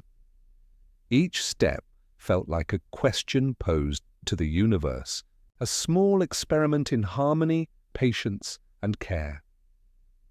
He discovered that the tiniest gestures could evoke profound responses. A leaf that drifted just out of reach seemed to pause when he focused his attention upon it. A puddle of water shimmered differently when he watched its surface with complete mindfulness. These experiments were never loud or sudden. He never forced the world to obey. Instead, he aligned himself, letting his awareness become a quiet companion to the rhythms already present. And in these moments, Rick began to recognize the elegance of restraint, the subtlety of influence when tempered by empathy and patience. Nature, in turn, became a patient teacher. Birds perched longer on low branches when he approached, sensing a calm presence rather than danger. Small insects moved with an almost choreographed rhythm in response to his gentle gaze. The river itself seemed to recognize him, its currents flowing slightly differently as though aware of his contemplative observation. Rick marveled at the intricate symphony of life, each element delicate yet interconnected, each response neither owed nor commanded, but freely given to the attentiveness he offered. Mid these quiet experiments, Rick's relationships with the girl and the boy deepened. The girl's laughter, once hesitant, now lingered in moments of shared silence, and the boy's sketches became invitations into worlds Rick could explore alongside him. Rick began to notice the subtle effects of his focus on their moods and confidence. The calm steadiness he provided seemed to help them navigate small frustrations and insecurities. He learned to approach each interaction with care, holding space, without expectation, listening without pressing for answers and allowing trust to grow naturally. It was a slow, deliberate cultivation of connection, an art that demanded patience and emotional attunement. One afternoon, while sitting beneath the old oak tree, Rick noticed a small garden flourishing nearby that had seemed stubborn and untended in weeks past. The flowers leaned subtly toward the sun, the soil was soft underfoot, and a few hidden buds revealed themselves as if acknowledging his presence. Rick smiled quietly, understanding that his gentle attention had encouraged this quiet bloom. It was not mastery or control, it was alignment, a blending of awareness and care that allowed life to unfold in its own rhythm. He felt a deep, abiding satisfaction in these moments, a quiet thrill at the recognition that subtle influence, when paired with empathy, could create beauty without demanding it. Yet with this growing understanding came the first shadows of responsibility. Rick began to sense the weight of influence, the awareness that each gesture, each focus of attention carried consequence. A small misstep, an inattentive glance, or an unintended ripple of energy could shift a moment in ways that were not always predictable. He discovered that power, even subtle, demanded mindfulness and restraint, a careful balance between curiosity and consideration, intention and consent. These lessons were quiet but profound, shaping not only his abilities but his character, grounding him in the knowledge that care without awareness could never truly be kindness. Evenings offered time for reflection beneath the vast, starlit sky. Rick would lie on the soft grass, hands lightly resting against the earth, and feel the faint hum of life stretching outward in every direction. He imagined threads connecting him to the girl, the boy, the animals, the river, and even the wind itself, a vast web of quiet connection. It was here, in the hush of twilight, that he began to understand the depth of what he was learning, that heroism did not always manifest in grand gestures or loud victories, but in the patient, deliberate weaving of attention, empathy, and subtle influence into the fabric of life. Nightfall came softly, with the first stars twinkling above, and Rick carried the lessons of the day into the hush of dreams. He thought of the garden, the fluttering leaves, the laughter that lingered in the hearts of friends, and he felt the tender satisfaction of knowing that even small attentions could ripple farther than immediate perception. He realized that his emerging abilities were intertwined with his empathy, and that each experiment, each delicate interaction, was both a discovery of the world and of himself. As sleep claimed him, he understood that the quiet heroism he was nurturing, rooted in attentiveness, patience, and gentle influence, was a lifelong endeavor, one that required both humility and courage. Beneath the hush of night, surrounded by the subtle pulse of life, he allowed himself to drift into dreams with a soft certainty. That care, when given fully and intentionally, could touch far more than the eye could see, shaping the unseen currents of the world with quiet wonder and tender resonance. The days began to carry an unfamiliar tension, subtle and quiet, yet impossible to ignore. Rick sensed it first in the air itself, a faint shift in the rhythm of the world, almost like the hush before a storm that no one spoke of. His awareness, now attuned to the smallest currents of life, picked up the tremor in nature, the faint hesitation in the movements of animals, the pauses in the laughter of his companions. He realized that the world could resist even gentle attention, that his emerging abilities, as subtle as they were sometimes met with friction, and he understood without fear or alarm that learning to navigate this resistance would be part of the journey. It began with small misunderstandings among his friends.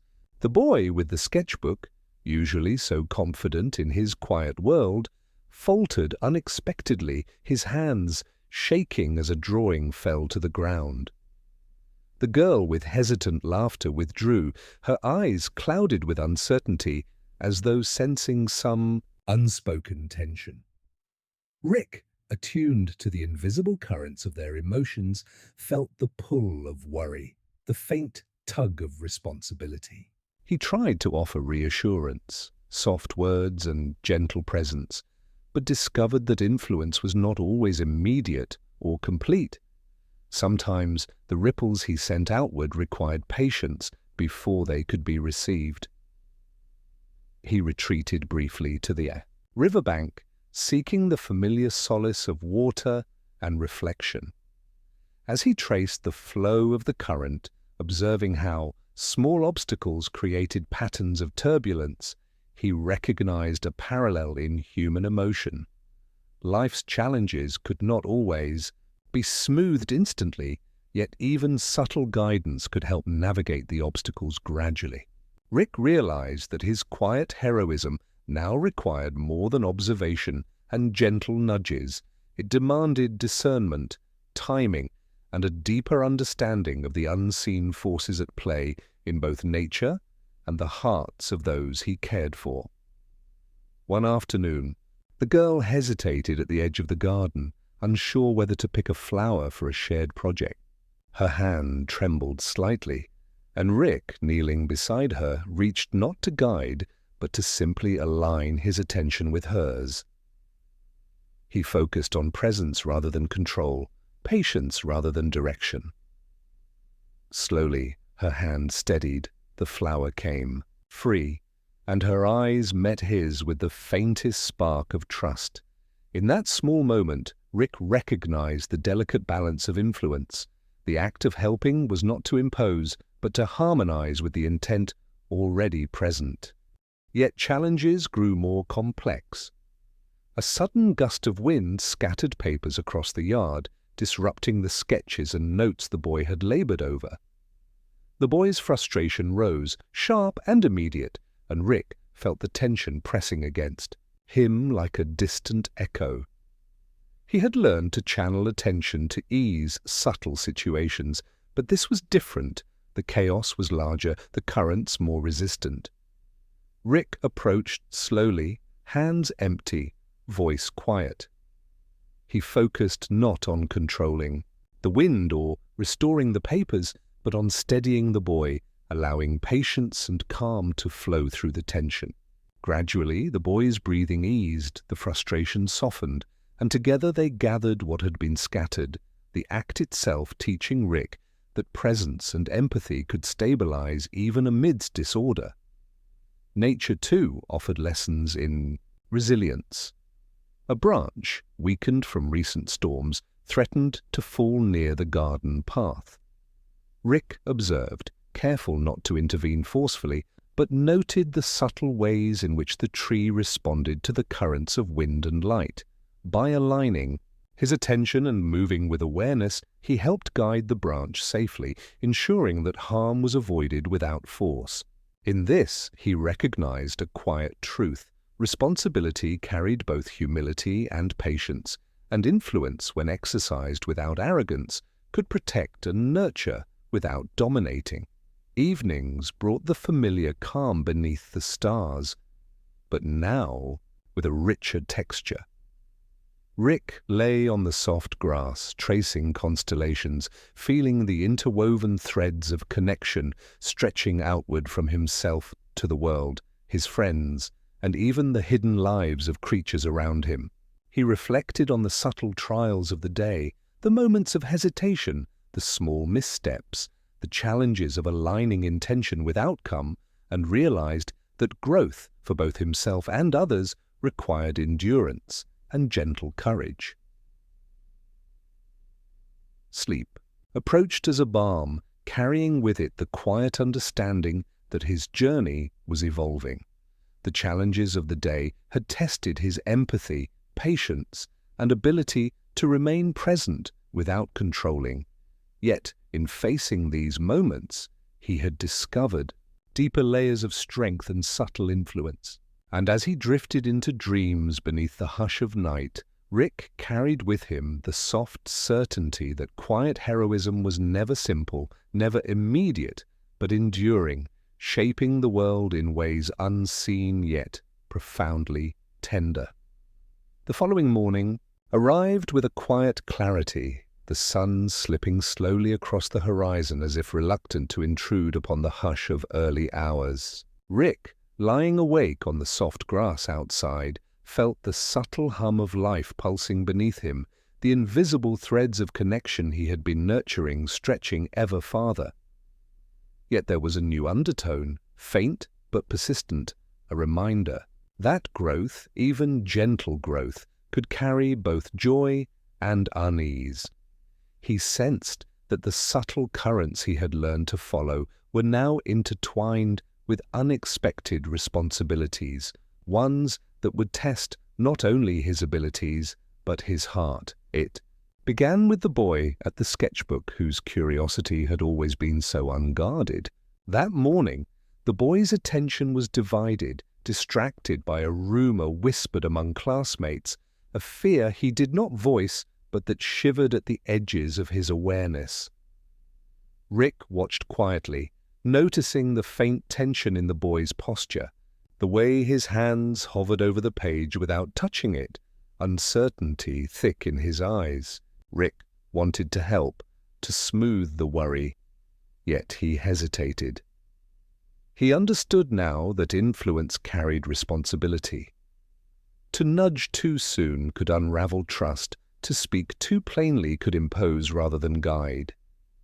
And so he remained beside him, silently, offering calm presence, letting the boy discover steadiness without direct intervention. Meanwhile, the girl with the hesitant laughter faced her own subtle trials. A friend, someone she cared for deeply, had faltered in a way that threatened the careful balance of her day.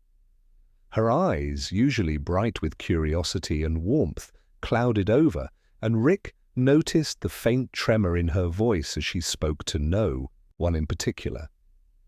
Again, he realized the depth of his responsibility. Presence alone might not always suffice. There were moments when patience, observation, and quiet alignment were the only tools he could wield. He settled near her, matching his rhythm to hers, letting silence speak and trust settle. Slowly, the tension eased, and she drew a quiet breath, as if the world, for a brief moment, had chosen to steady itself alongside her. Rick's attention then shifted outward, toward nature, the garden, the riverbank. He noticed a small sapling leaning precariously in the wind, its fragile trunk at risk of snapping. Previously, he might have simply guided its course with a subtle nudge, but now he understood that the tree, like the people he cared for, had rhythms and limits of its own. He bent his focus, aligning with the flow rather than imposing direction, feeling the currents of air and growth settle gently into balance.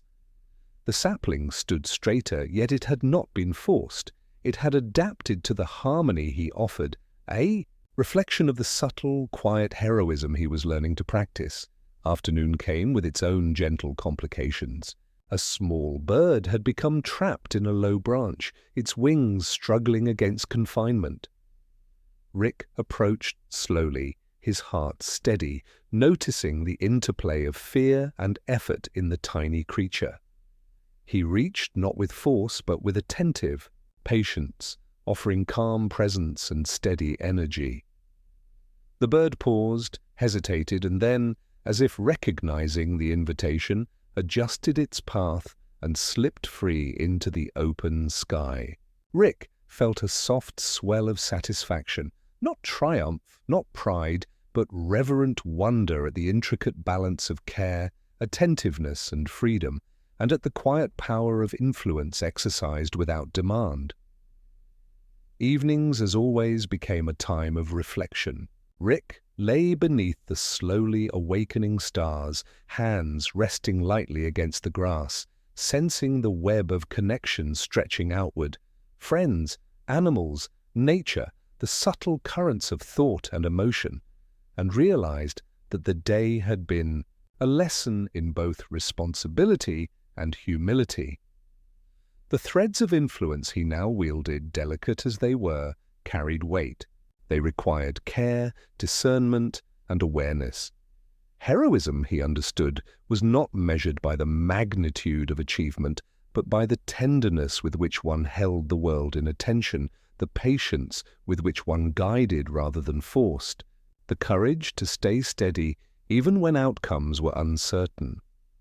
As sleep began to pull him into its gentle tide, Rick reflected on the small victories and quiet trials of the day. The boy steadied, the girl reassured, the sapling aligned, the bird freed. Each was a moment of resonance, a testament to the gentle strength he was cultivating within himself. He understood that influence was a delicate art, that empathy was a quiet power, and that every act of care, no matter how subtle, created ripples beyond immediate perception. Beneath the hush of night, Rick let himself drift into dreams, the stars overhead like distant guardians watching the invisible threads he had woven. The day's challenges had tested him, but they had also deepened his understanding of connection, patience, and responsibility. And somewhere, in the soft pulse of the world, he sensed the enduring truth of his quiet heroism, that attentiveness, care, and empathy could ripple far, shaping life with subtle grace and tender resonance, even in moments of uncertainty. The morning was still, with dew lingering on the grass like tiny scattered mirrors reflecting the tentative light of dawn. Rick walked slowly along the familiar riverbank, feeling the weight of the previous days settle into a quiet hum within him. He had begun to recognize patterns, not only in nature but in himself and in the lives around him, and with each observation he felt a subtle sense of awakening. The quiet attention he offered to the world was no longer purely experimental. It had become an intrinsic rhythm, a pulse that resonated with his own curiosity and the lives he was learning to touch. That day, he paused to watch a single leaf float along the water's surface. It drifted, caught in tiny eddies, spinning slightly as if dancing to a tune only it could hear. Rick's gaze lingered, and he felt, faintly, that he could sense the movement before it happened, almost as if the leaf were aware of his attention. He smiled softly, marveling at the interplay between observation and subtle influence. The realization came gently. His awareness, when applied with care and patience, could anticipate and align with life's natural flow rather than impose upon it. It was a revelation both humbling and exhilarating, an insight that deepened his sense of connection to the invisible threads weaving through the world. Later, he found the girl near the garden, sitting beneath the shade of the old oak tree sketchbook, in hand but eyes distant, lost in thought. Her posture was hesitant, her hands trembling faintly as if carrying the weight of unspoken concerns. Rick approached, but rather than speaking immediately, he settled beside her, matching his breathing to hers, offering presence without intrusion. Slowly, she seemed to notice him, and their shared quiet became a bridge, a subtle exchange that required no words. In that soft communion, Rick realized that connection was sometimes less about action and more about attentive presence, the art of being fully available without demanding anything in return.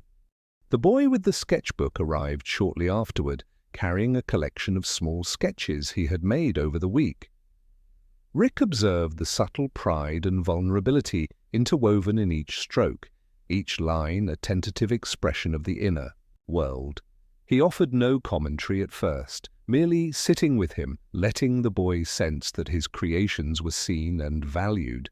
Only later did he gently suggest that one sketch might be shared with the girl, not as an obligation, but as an invitation. The exchange, quiet and tentative, blossomed into a soft laughter, the kind that carries relief as well as joy. Rick noted with quiet satisfaction how small acts of trust could ripple outward, shaping both emotion and understanding. As the afternoon sun tilted the world into warmer tones, Rick returned to the riverbank. There he noticed a subtle interplay of currents, a convergence where water swirled around rocks in gentle spirals. He knelt and extended his awareness, not to control, but to align with the rhythm of the flow. A small fish leapt from the surface, breaking the pattern, yet when he adjusted his focus to accommodate its path, the flow resumed its quiet harmony. In this, Rick recognized an essential truth. Influence was not about domination or precision. It was about attentiveness, adaptability, and respect for the freedom inherent in all life. Evening approached, bringing with it a hush that wrapped the world in soft shadows. Rick lay on the grass, hands lightly resting against the earth, tracing constellations and imagining the threads connecting his friends, the river, the trees, and the invisible currents of feeling and intention. Reflection deepened as he thought of the previous days, the challenges, the small successes, the subtle shifts of influence. He understood that his quiet heroism was maturing, shaped not by grand gestures, but by a persistent attentiveness, a willingness to meet life without forcing it, and a patience that allowed the rhythms of others to unfold in their own time. Night settled over the world, and the stars gleamed like distant witnesses to his contemplations. Rick felt a profound tenderness in the realization that influence, care, and empathy were inseparable, and that growth, both his own and that of those around him, required courage as quiet as it was enduring. Sleep crept upon him gently, carrying with it the comfort of small victories, the resonance of trust, and the soft awareness that his quiet attentiveness could ripple farther than immediate perception. And as he drifted beneath the hush of the starlit sky, Rick held within him the soft certainty that the path he was walking, the delicate, patient weaving of awareness, empathy, and subtle influence, was a form of heroism uniquely his own, gentle yet profound, quietly shaping the hidden contours of the world with tenderness and reverent care. The morning air carried a gentle crispness, and Rick felt it settle around him like a quiet invitation. He walked slowly along the garden path, aware of the faint shimmer of dew on the grass and the subtle hum of life that threaded through every leaf and petal. Today, he sensed, would require a new kind of attentiveness, not just to the world and its rhythms, but to the complex emotions that now intertwined with his quiet abilities. The previous days had taught him the language of gentle influence, of empathy woven into intention, yet he knew that challenges often arose where hearts and desires did not align perfectly. It began with the girl who sat beneath the old oak, her sketchbook open but her gaze distant. Something had shifted overnight. She was quieter, more hesitant, a subtle tension threading through her gestures. Rick approached carefully, mindful that presence alone was often the most potent form of support. He did not speak at first, only settled near her, letting the rhythm of his breathing echo her own. Slowly, she seemed to sense his attentiveness, and a faint smile broke through her hesitation. Rick realized that empathy sometimes required stillness above all else, a silent bridge between uncertainty and trust. The boy with the sketchbook approached next, carrying a small bundle of papers he had been working on secretly. His eyes flickered with a mix of pride and apprehension, as if sharing them was both thrilling and terrifying. Rick knelt beside him, letting him feel the weight of acceptance rather than judgment. Together they unfolded the sketches, Rick offering quiet encouragement rather than critique. He noticed how the boy's shoulders relaxed, how his expression softened, and he understood that the act of being seen, fully and without expectation, was a profound form of care. Influence, he reflected, could be subtle, yet its ripples were deep and lasting. As the afternoon light slanted across the riverbank, Rick ventured further into the quiet spaces he had come to love. He observed a group of small birds struggling to navigate the currents of wind and branches, their movements faltering yet persistent. Extending his attention, he aligned himself with their rhythm, offering gentle steadiness rather than interference. Gradually, their flight found balance, their wings catching the air more gracefully. Rick felt a swell of satisfaction that was neither triumph nor pride, but reverent wonder at the harmony that arose when patience and attentiveness met challenge without force. Yet the day was not without its tests. A minor misunderstanding between the girl and the boy emerged, an unspoken frustration over shared sketches, a fleeting irritation that could have escalated unnoticed. Rick sensed the invisible tension, a subtle vibration in the air around them. He approached with care, guiding not with words or correction, but with presence. A soft question here, a patient pause there, allowed both to hear and understand each other without pressure. The moment passed, laughter returned, and he recognized that quiet heroism often involved navigating not obstacles of nature, but the delicate landscapes of hearts and minds. Evening drew near, carrying with it the familiar hush of shadows stretching across the garden. Rick lay on the grass, tracing constellations with his eyes, reflecting on the small victories and subtle trials of the day. He understood more deeply than ever that influence was inseparable from responsibility. Every act of attentiveness, every gesture of care carried weight, not in grandeur or spectacle, but in the tender shaping of experiences, the gentle easing of fear, the quiet encouragement of trust. Heroism, he realized, was measured not in accolades, but in the patience and integrity with which one approached the living currents around them. Night settled softly, and the world exhaled into the quiet of starlight. Rick thought of the boy and the girl, of the river and the trees, of the birds and the unseen threads connecting all life. He recognized that every challenge, no matter how subtle, offered opportunity to deepen understanding, to extend empathy, to test the harmony between intention and impact. And as he drifted towards sleep beneath the blanket of night, he carried with him a profound certainty that the gentle cultivation of attentiveness, patience, and empathy was a power in its own right, quietly shaping the world, weaving unseen patterns of trust, care, and resilience. In dreams, he felt the threads of connection stretching ever outward, a vast tapestry of subtle influence and tender presence. Each interaction, each careful observation, was a stitch in a larger pattern, delicate yet enduring, shaping not only the lives around him, but his own understanding of what it meant to be quietly heroic. Beneath the hush of the stars, Rick surrendered, to sleep with a soft, contented exhale, knowing that the path he walked, gentle, attentive, and deeply mindful, was leading him toward a profound and lasting understanding of connection, care, and the quiet, enduring currents of life. The morning arrived with a gentle hush, the kind that made the world feel as though it were holding its breath. Rick wandered slowly along the familiar garden path, sensing a shift in the currents of life around him.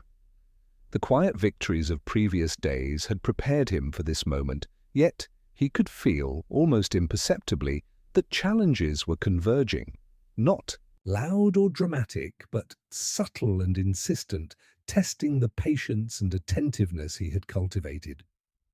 The world was asking him to deepen his understanding, to refine the delicate interplay between influence and empathy, and he welcomed it. with quiet resolve. The boy with the sketchbook approached first, carrying his papers with a hesitant pride. Rick noticed a tremor in the boy's confidence, a small uncertainty that lingered beneath the surface despite the calm he had nurtured in previous days. Without words, Rick sat beside him, matching his breathing, offering presence rather than advice. The boy glanced up, sensing the steadiness beside him, and slowly allowed a faint smile to return. It was a reminder that influence was often invisible, measured not in immediate results, but in the soft ripple that eased tension and restored balance over time. The girl appeared shortly afterward, moving with quiet deliberation toward the old oak tree. Her expression was contemplative, tinged with hesitation, as though carrying the weight of unspoken feelings. Rick observed without intruding, noting the subtle shifts in posture and gaze, the fleeting moments of self-doubt she tried to hide. He realized that empathy sometimes required patience beyond immediate understanding, a willingness to witness without pressing, to allow trust to emerge in its own time. Sitting beside her, he offered silent encouragement, and slowly her shoulders relaxed, her gaze softening in acknowledgement of his presence.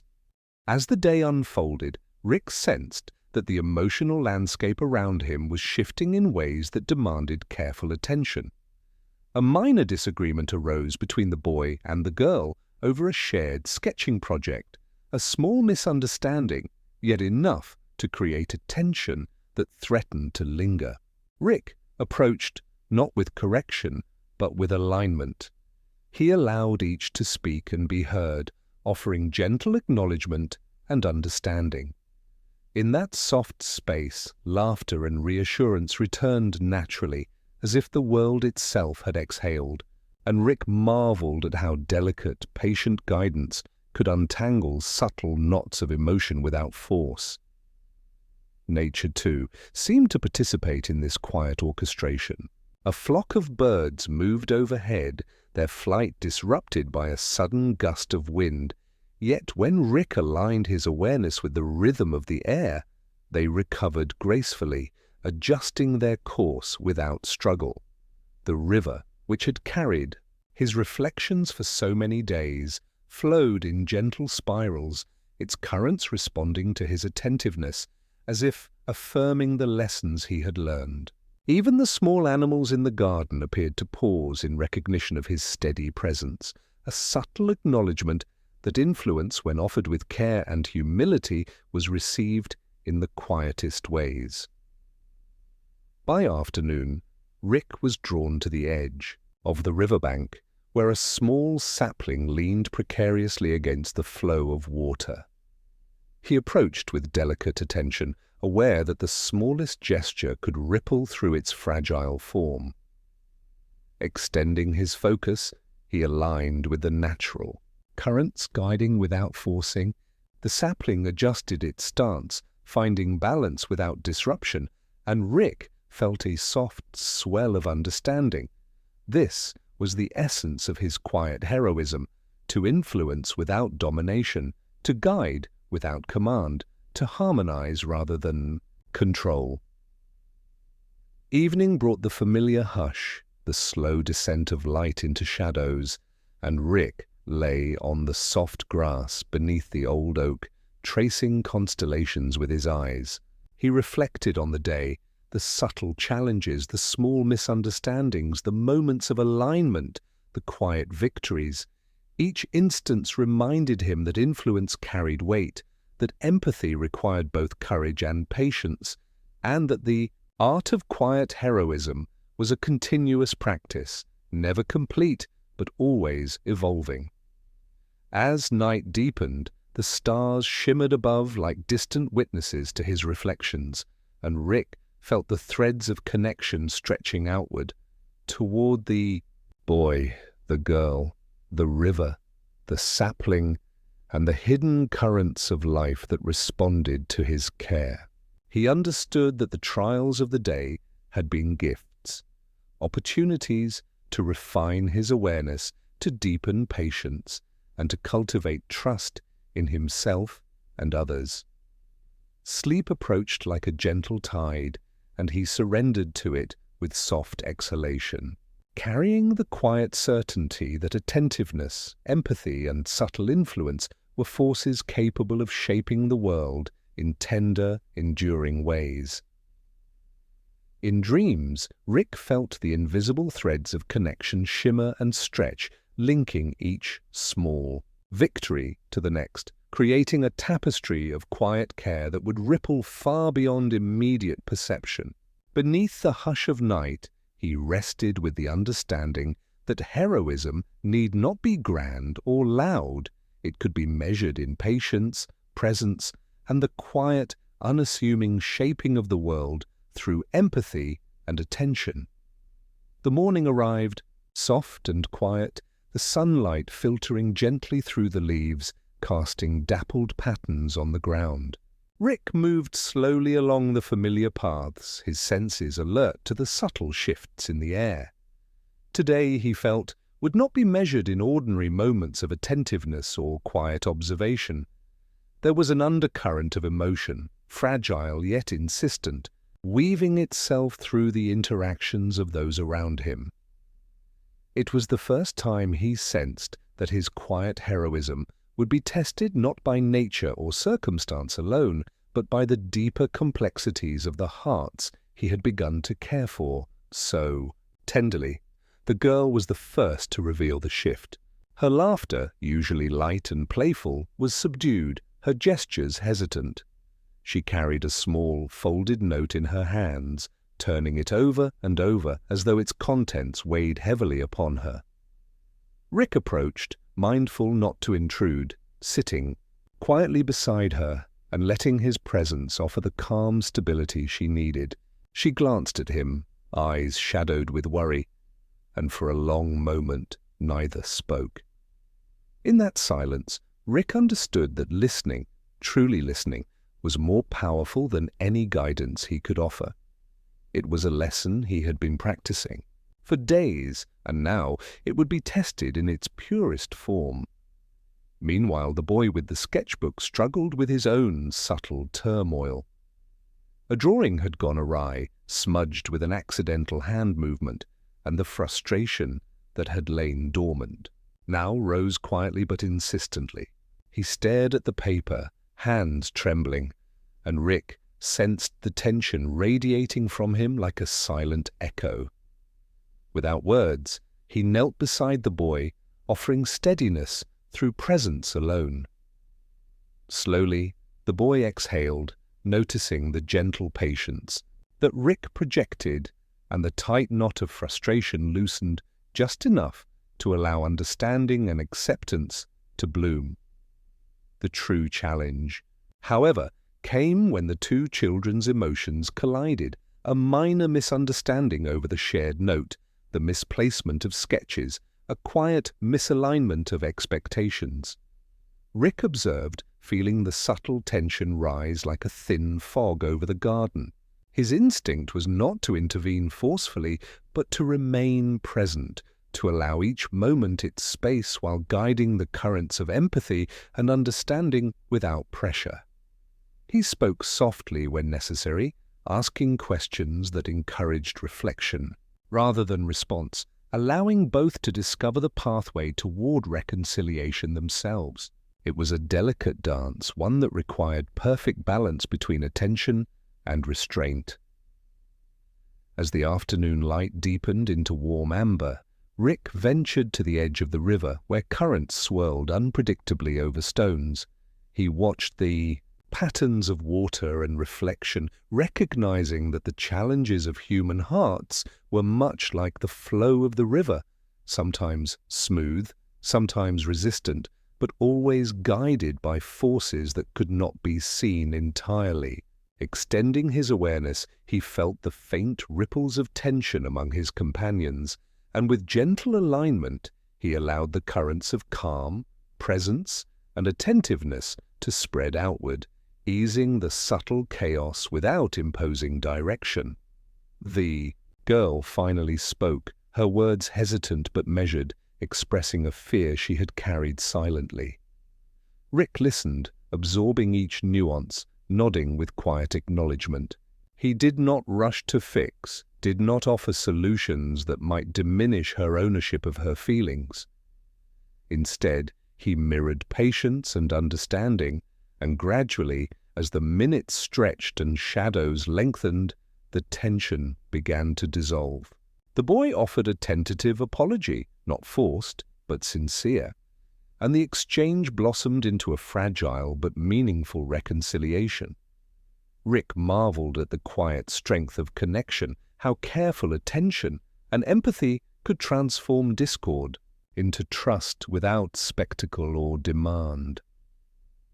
Evening arrived, wrapping the garden in gentle shadow. Rick lay beneath the stars, the quiet hum of the night pulsing around him. He reflected on the trials of the day, the small conflicts, the unspoken fears, the moments of patience, and the emergence of understanding. He realized that true influence, true quiet heroism, was measured not by visible triumph, but by the tender guidance of emotions, the gentle shaping of trust, the soft alignment of hearts. As sleep claimed him beneath the hush of night, Rick carried the understanding that challenges, even subtle ones, were gifts, opportunities to deepen empathy, refine patience, and strengthen the invisible threads of care that connected him to the world and the hearts of those around him. In dreams, he felt the threads of connection shimmer, each small act of attentiveness weaving a pattern of quiet resilience and tender influence. Heroism, he knew, did not demand grandeur. It asked only for presence, patience, and the courage to meet uncertainty with gentle steadiness. Beneath the starlit sky, Rick exhaled softly, surrendering to sleep with the quiet certainty that even the subtlest challenges could ripple into enduring growth, that the heart, once tended with care and attentiveness, could flourish in ways unseen yet profoundly transformative. The morning dawned pale and serene, the sunlight spreading slowly across the garden like a soft whisper. Rick moved along the familiar paths with a quiet sense of anticipation. The subtle tensions of previous days had left their mark, shaping his awareness and deepening the empathy he carried like a gentle compass. Yet today felt different. He sensed an invisible threshold, a delicate convergence where patience, attentiveness, and understanding would be tested not by ordinary challenges, but by the first real reflection of legacy, the impact of his quiet actions and the trace they left in hearts and minds. He found the girl beneath the oak tree, her sketchbook open yet untouched, a shadow of thought in her expression. Rick approached slowly, letting his presence speak before words. She glanced at him, a faint hesitation in her eyes, as if she were measuring how much trust she could place in his steadiness. He settled beside her, aligning his breath with hers, allowing patience to flow silently between them. The day demanded no intervention, only the gentle steadiness of presence, the kind that speaks more in calm understanding than in hurried guidance. The boy arrived shortly afterward, carrying a few of his own sketches, carefully protected as though fragile treasures. Rick observed the subtle nervousness in his posture and the quiet pride that lingered in the tilt of his head.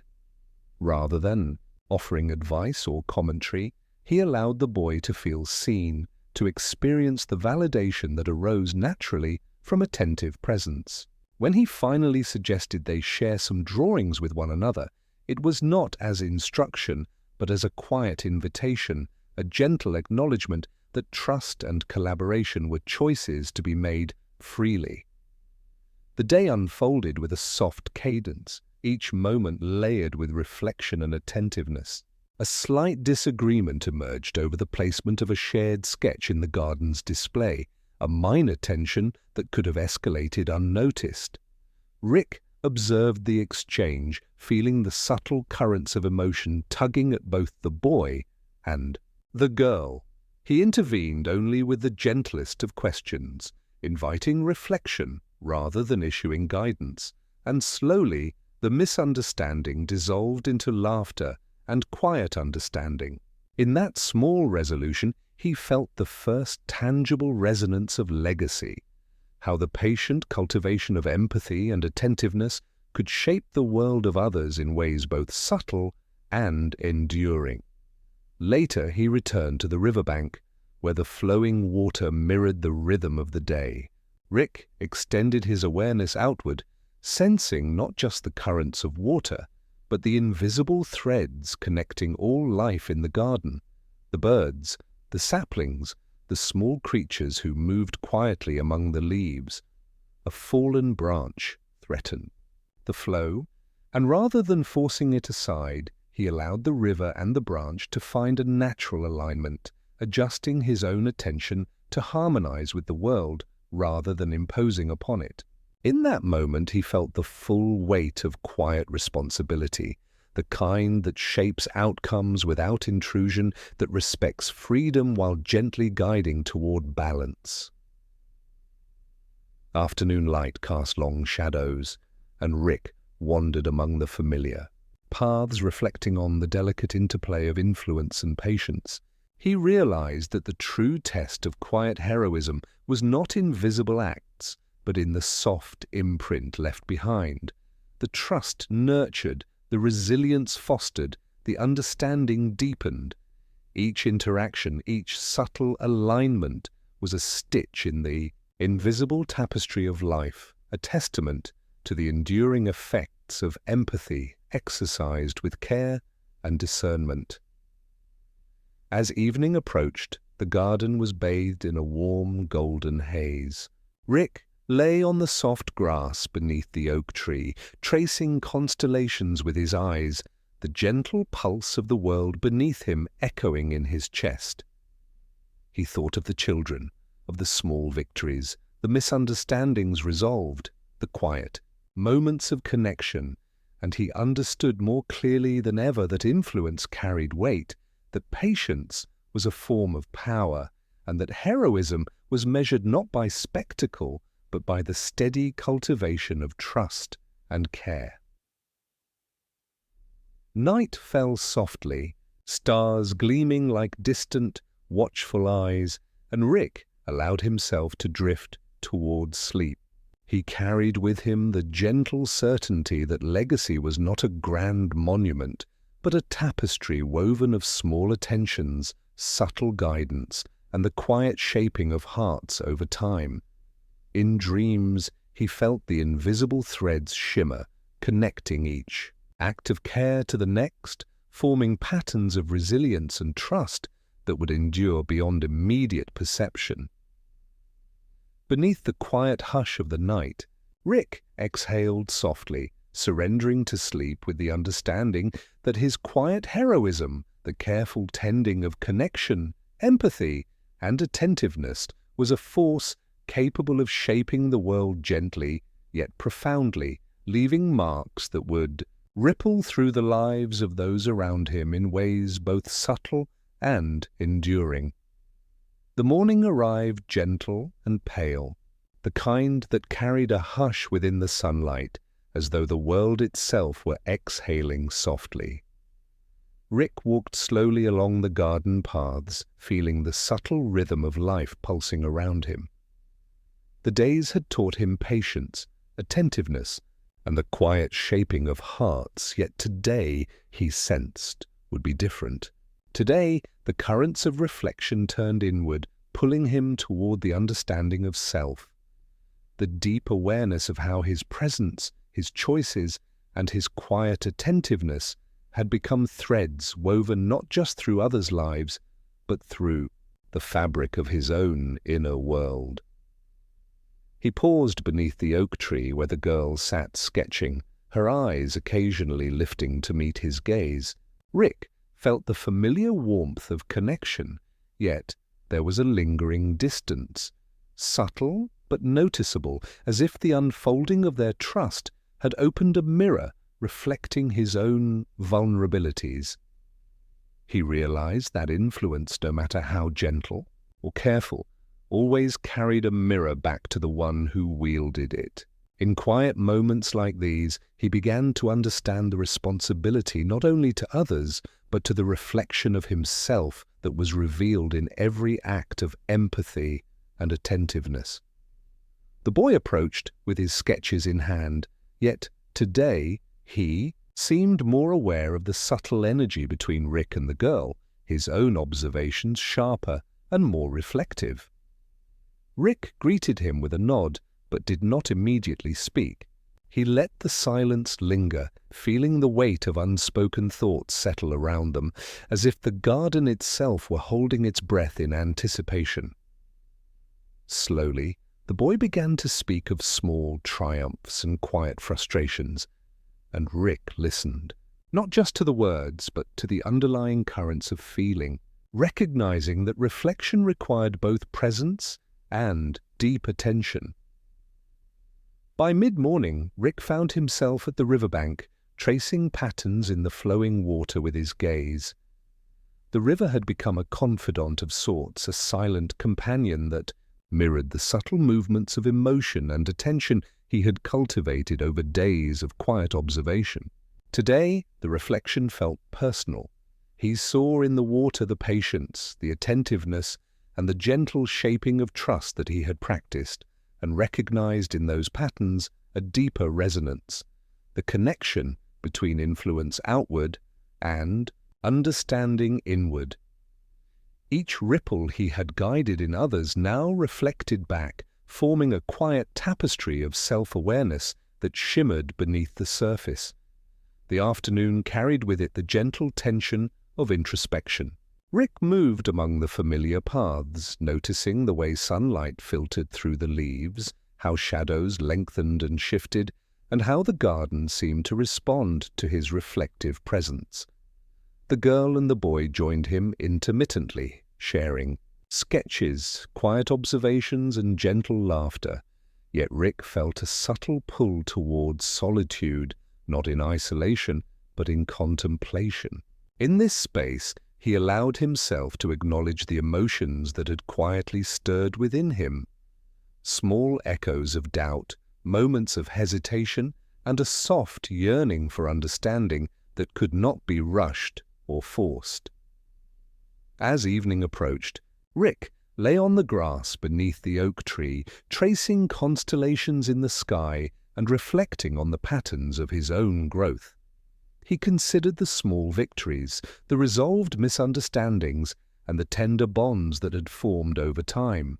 Yet more importantly, he acknowledged the reflection of self that had emerged through these interactions, the realization that empathy, attentiveness, and quiet guidance were not acts performed solely for others, but also mirrors in which he could see his own strengths, limitations, and capacity for care.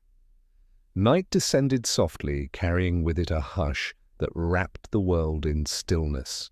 Rick felt the invisible threads of connection shimmer, linking his own awareness with the hearts of those he had touched. In dreams, he sensed the reflection of self intertwined with the lives around him, forming patterns of understanding, growth, and quiet influence that extended beyond perception. He realized that introspection, like empathy, required patience, that the cultivation of awareness both inward and outward was an ongoing practice, and that quiet heroism was as much about understanding oneself as it was about guiding others. Beneath the starlit sky, Rick exhaled gently, surrendering to sleep with the understanding that self-reflection was a companion to empathy, a quiet force shaping not only the world around him, but the contours of his own heart. He carried the soft certainty that every attentive act, every careful observation, and every moment of introspection wove a tapestry of enduring care and understanding, a pattern both personal and shared, delicate yet resilient, subtle yet profoundly transformative. The morning light arrived soft and tentative, spilling through the leaves with a gentle shimmer that seemed to quiet the entire garden. Rick walked slowly along the familiar paths, feeling the subtle pulse of life that had become almost a language of its own. Today, however, he sensed a new layer beneath the surface, a whisper of purpose threading through the quiet patterns he had nurtured. It was no longer simply the rhythm of attentiveness or the subtle shaping of trust. It was the awareness of how each small act, each patient moment, contributed to a larger, unseen tapestry stretching beyond immediate perception, hinting at the enduring resonance of care. The girl was the first to appear beneath the old oak tree, her sketchbook in hand, but her gaze distant. Rick noticed a quiet determination in her posture, a willingness to engage that spoke of growth he had not fully acknowledged before. He approached, letting his presence settle softly beside her, not demanding words or explanation. She glanced at him, eyes briefly reflecting the complexity of her thoughts, and for a moment they simply shared the gentle rhythm of breathing, the unspoken recognition that purpose sometimes emerged most clearly when nurtured quietly, without force or hurry. The boy arrived shortly afterward, carrying sketches that seemed heavier with meaning than before, as if he too had sensed the subtle weight of legacy and the invisible threads of influence. Rick listened as the boy spoke, carefully, choosing words that reflected not just achievement, but understanding, curiosity, and the desire to engage with the world thoughtfully. Rick recognized in this exchange a reflection of his own journey, how the patience and care he had offered were now mirrored back in moments of awareness and growth in others, quietly demonstrating the ripple effect of attentiveness and empathy. By mid-morning, Rick moved toward the riverbank, the gentle currents reflecting the soft amber of sunlight as they traced invisible paths through the water. He felt a resonance between his own reflections and the flow around him, as if the river itself echoed the subtle patterns of purpose forming in his heart. He extended his attention outward, aligning gently with the currents, aware that purpose was rarely forceful or immediate. It grew like the river itself, patient, persistent, shaping its course quietly over time, guided not by compulsion, but by attentive interaction with the world around it. The afternoon brought a series of small, deliberate interactions, moments that seemed trivial to an outside observer, yet held weight in the subtle construction of emotional and relational patterns. The girl adjusted a sketch she had been hesitant to share, and Rick responded with quiet affirmation, reinforcing the trust that had been carefully cultivated. The boy offered a drawing to the girl, an exchange that required both courage and patience.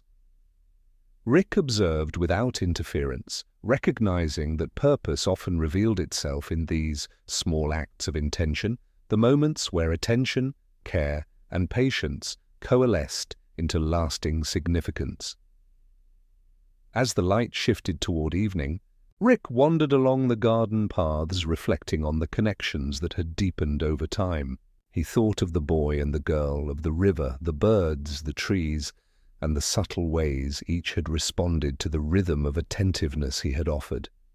Purpose, he realized, was not a singular, dramatic event.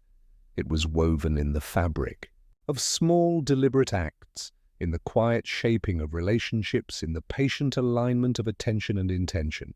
Heroism, even quietly practiced, gained its depth from the cumulative resonance of these actions, subtle yet enduring. Night arrived, and the garden exhaled into shadow, the stars above twinkling softly like distant witnesses to the day's reflections. Rick lay beneath the oak tree, eyes tracing constellations that seemed to mirror the delicate patterns forming in his heart. He thought of the lessons learned, the subtle victories, the emotional threads strengthened through attentiveness, empathy, and quiet guidance.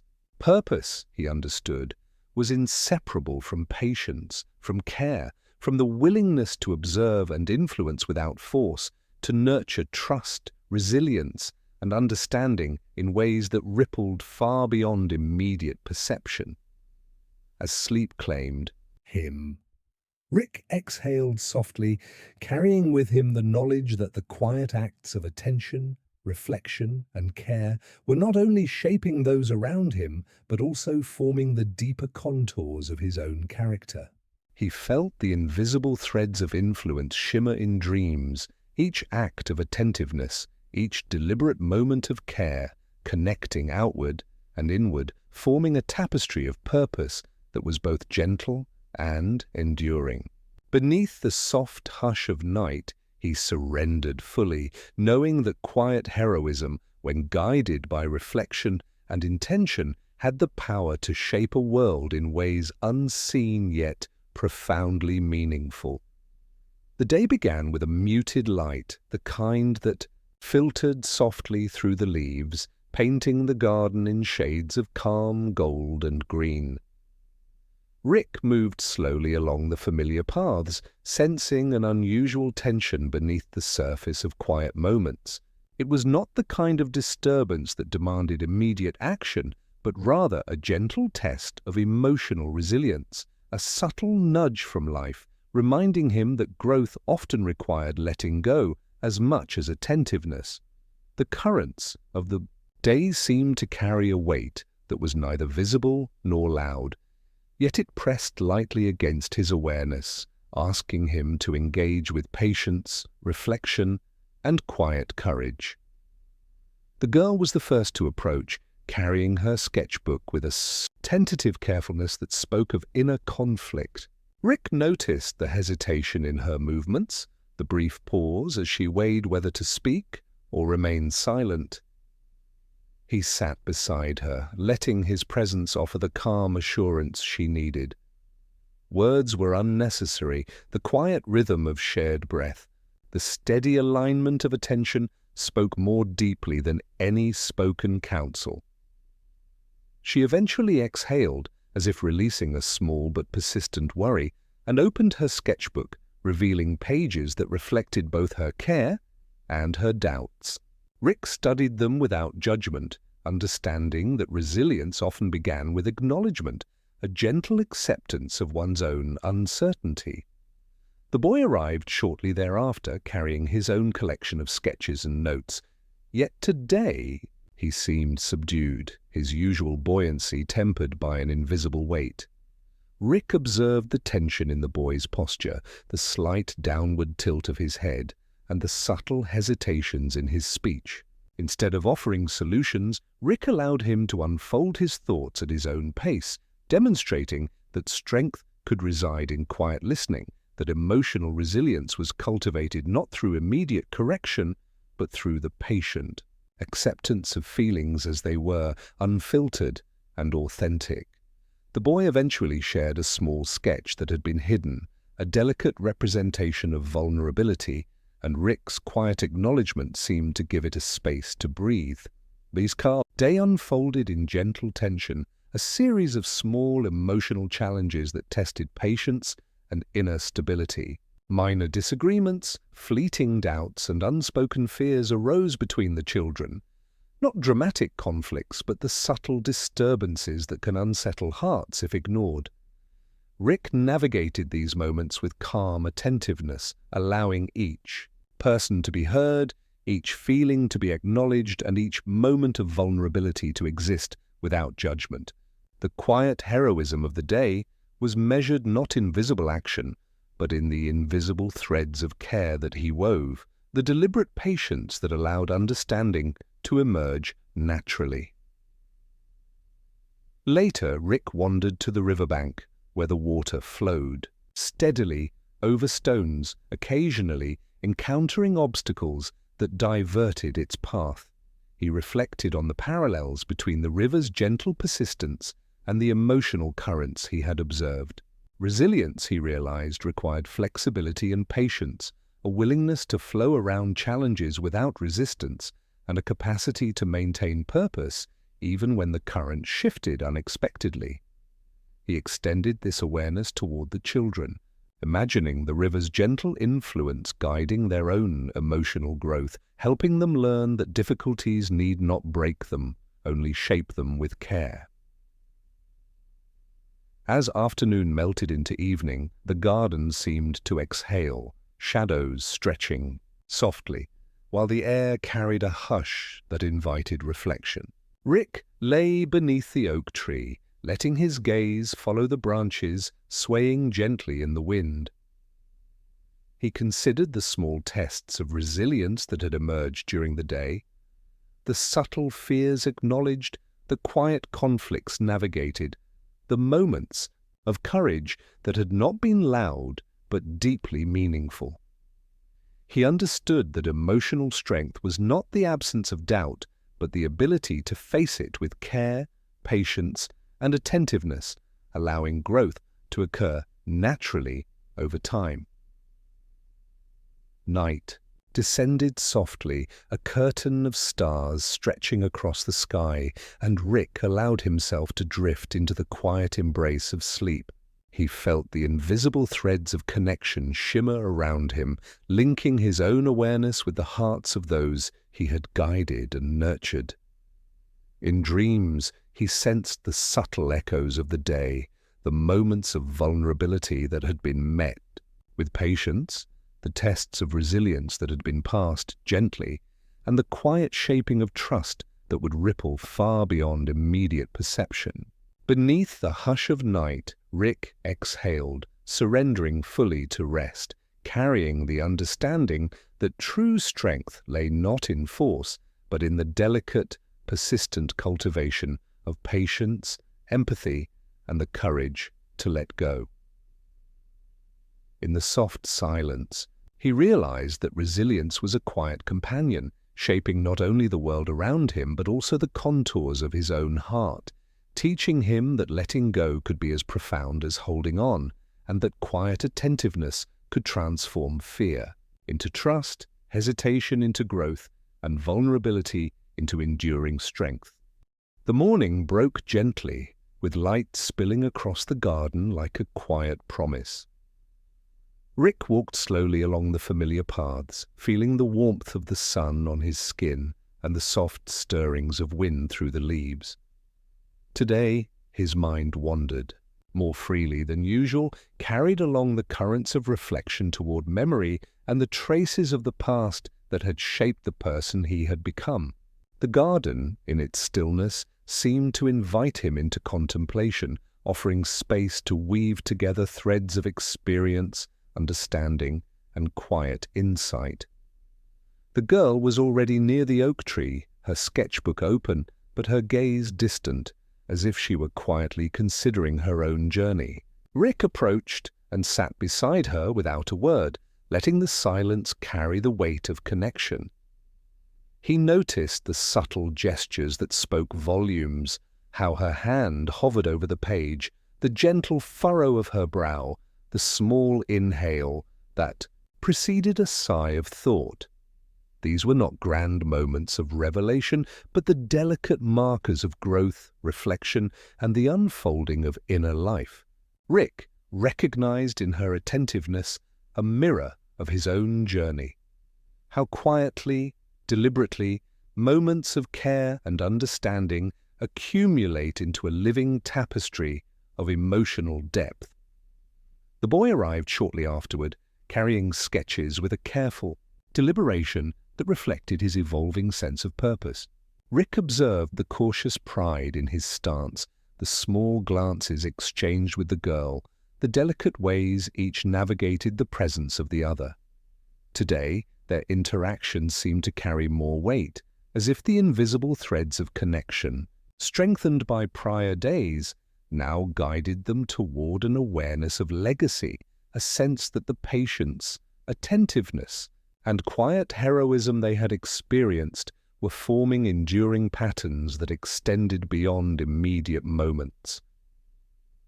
By mid-morning, Rick found himself at the riverbank, letting his gaze follow the water as it traced its gentle path over stones, slipping around obstacles with a quiet resilience.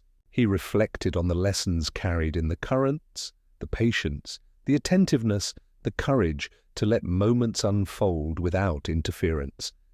Just as the river shaped the landscape slowly and persistently, so too had the experiences of past days shaped him and those around him. He understood that legacy was not the sum of grand gestures, but the delicate accumulation of small, meaningful acts, the quiet imprint of care that remained even when unobserved. Afternoon brought a gentle hush over the garden, a quiet space in which reflection could stretch unhurriedly. Rick wandered among the familiar paths, tracing patterns in the foliage and noticing how shadows deepened and shifted. The girl and the boy moved alongside him intermittently, sharing sketches, quiet thoughts, and the occasional laugh. Yet Rick's attention drifted inward. He allowed himself to consider the moments of vulnerability he had encountered in others, the subtle challenges of resilience, the way patience and empathy had guided each interaction toward trust and understanding. These reflections were not exercises in judgment, but in recognition, acknowledging the ways in which connection, care, and attentiveness extend outward while shaping the self inwardly. As evening descended, casting a warm glow over the garden, Rick lay beneath the oak tree, gazing at constellations slowly emerging in the night sky. Memory flowed around him like a quiet river, carrying images, emotions, and lessons from years past, some tender, some sorrowful, some luminous with insight.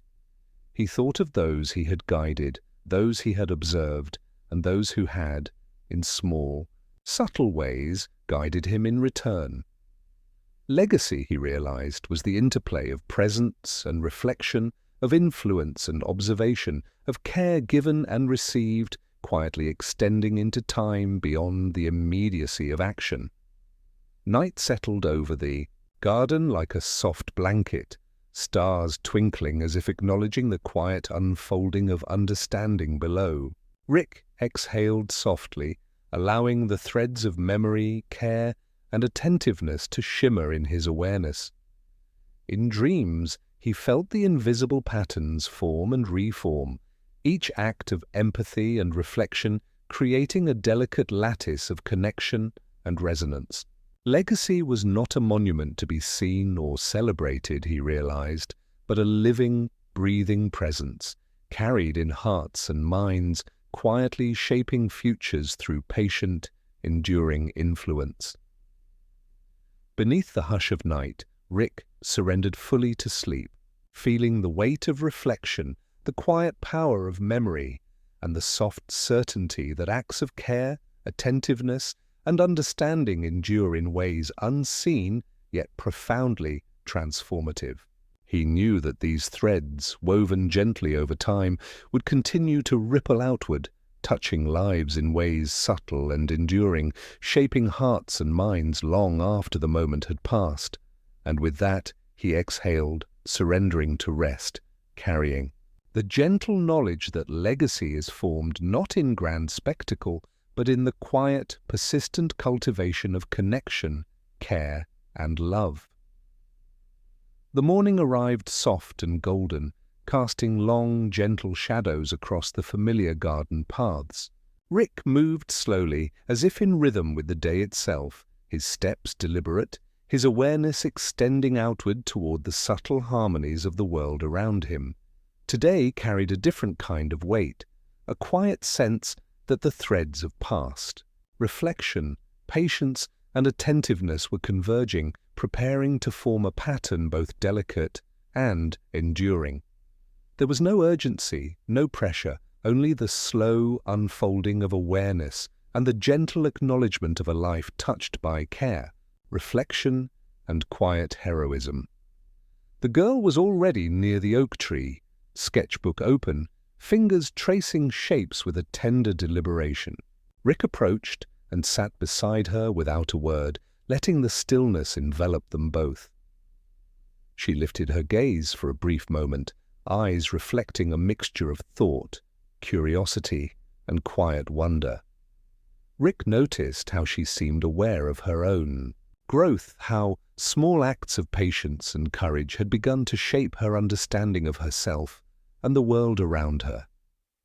It was in these subtle realizations, unspoken yet deeply felt, that the gentle legacy of his quiet influence became most visible.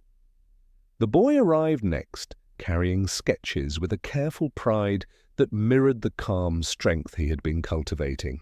Today, there was a sense of completeness in his presence, a quiet recognition that the small, patient efforts of days past had woven an invisible tapestry of trust and attentiveness.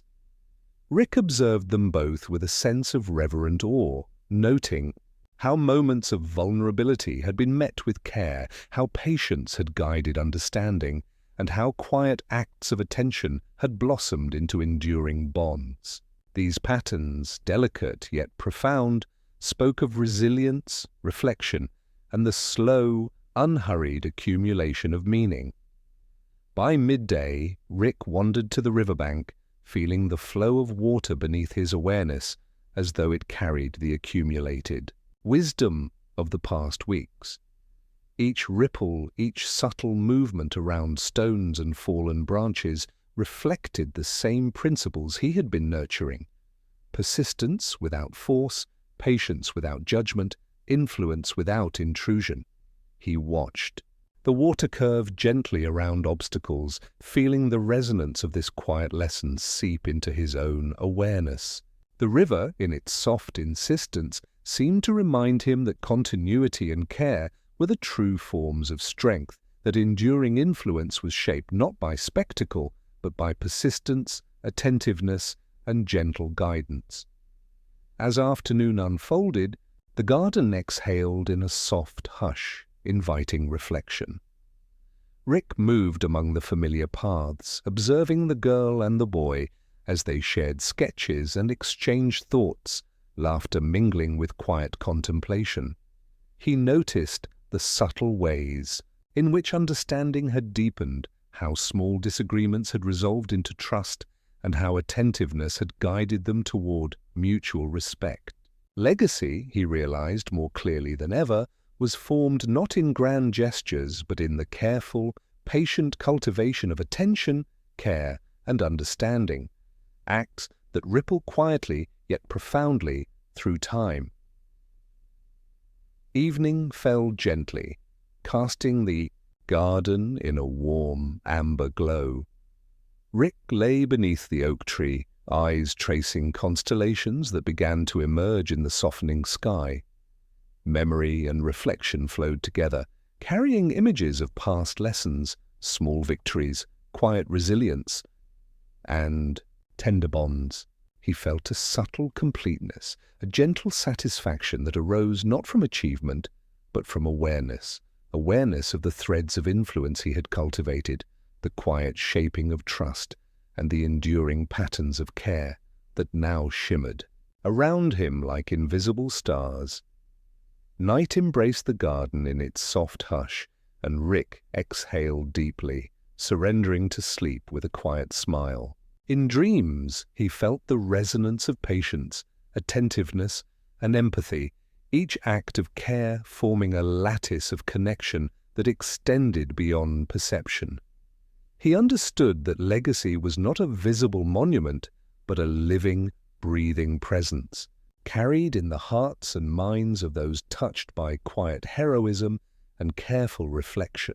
Beneath the gentle sweep of night, he surrendered fully, carrying the knowledge that influence and understanding endure when offered patiently, attentively, and with love.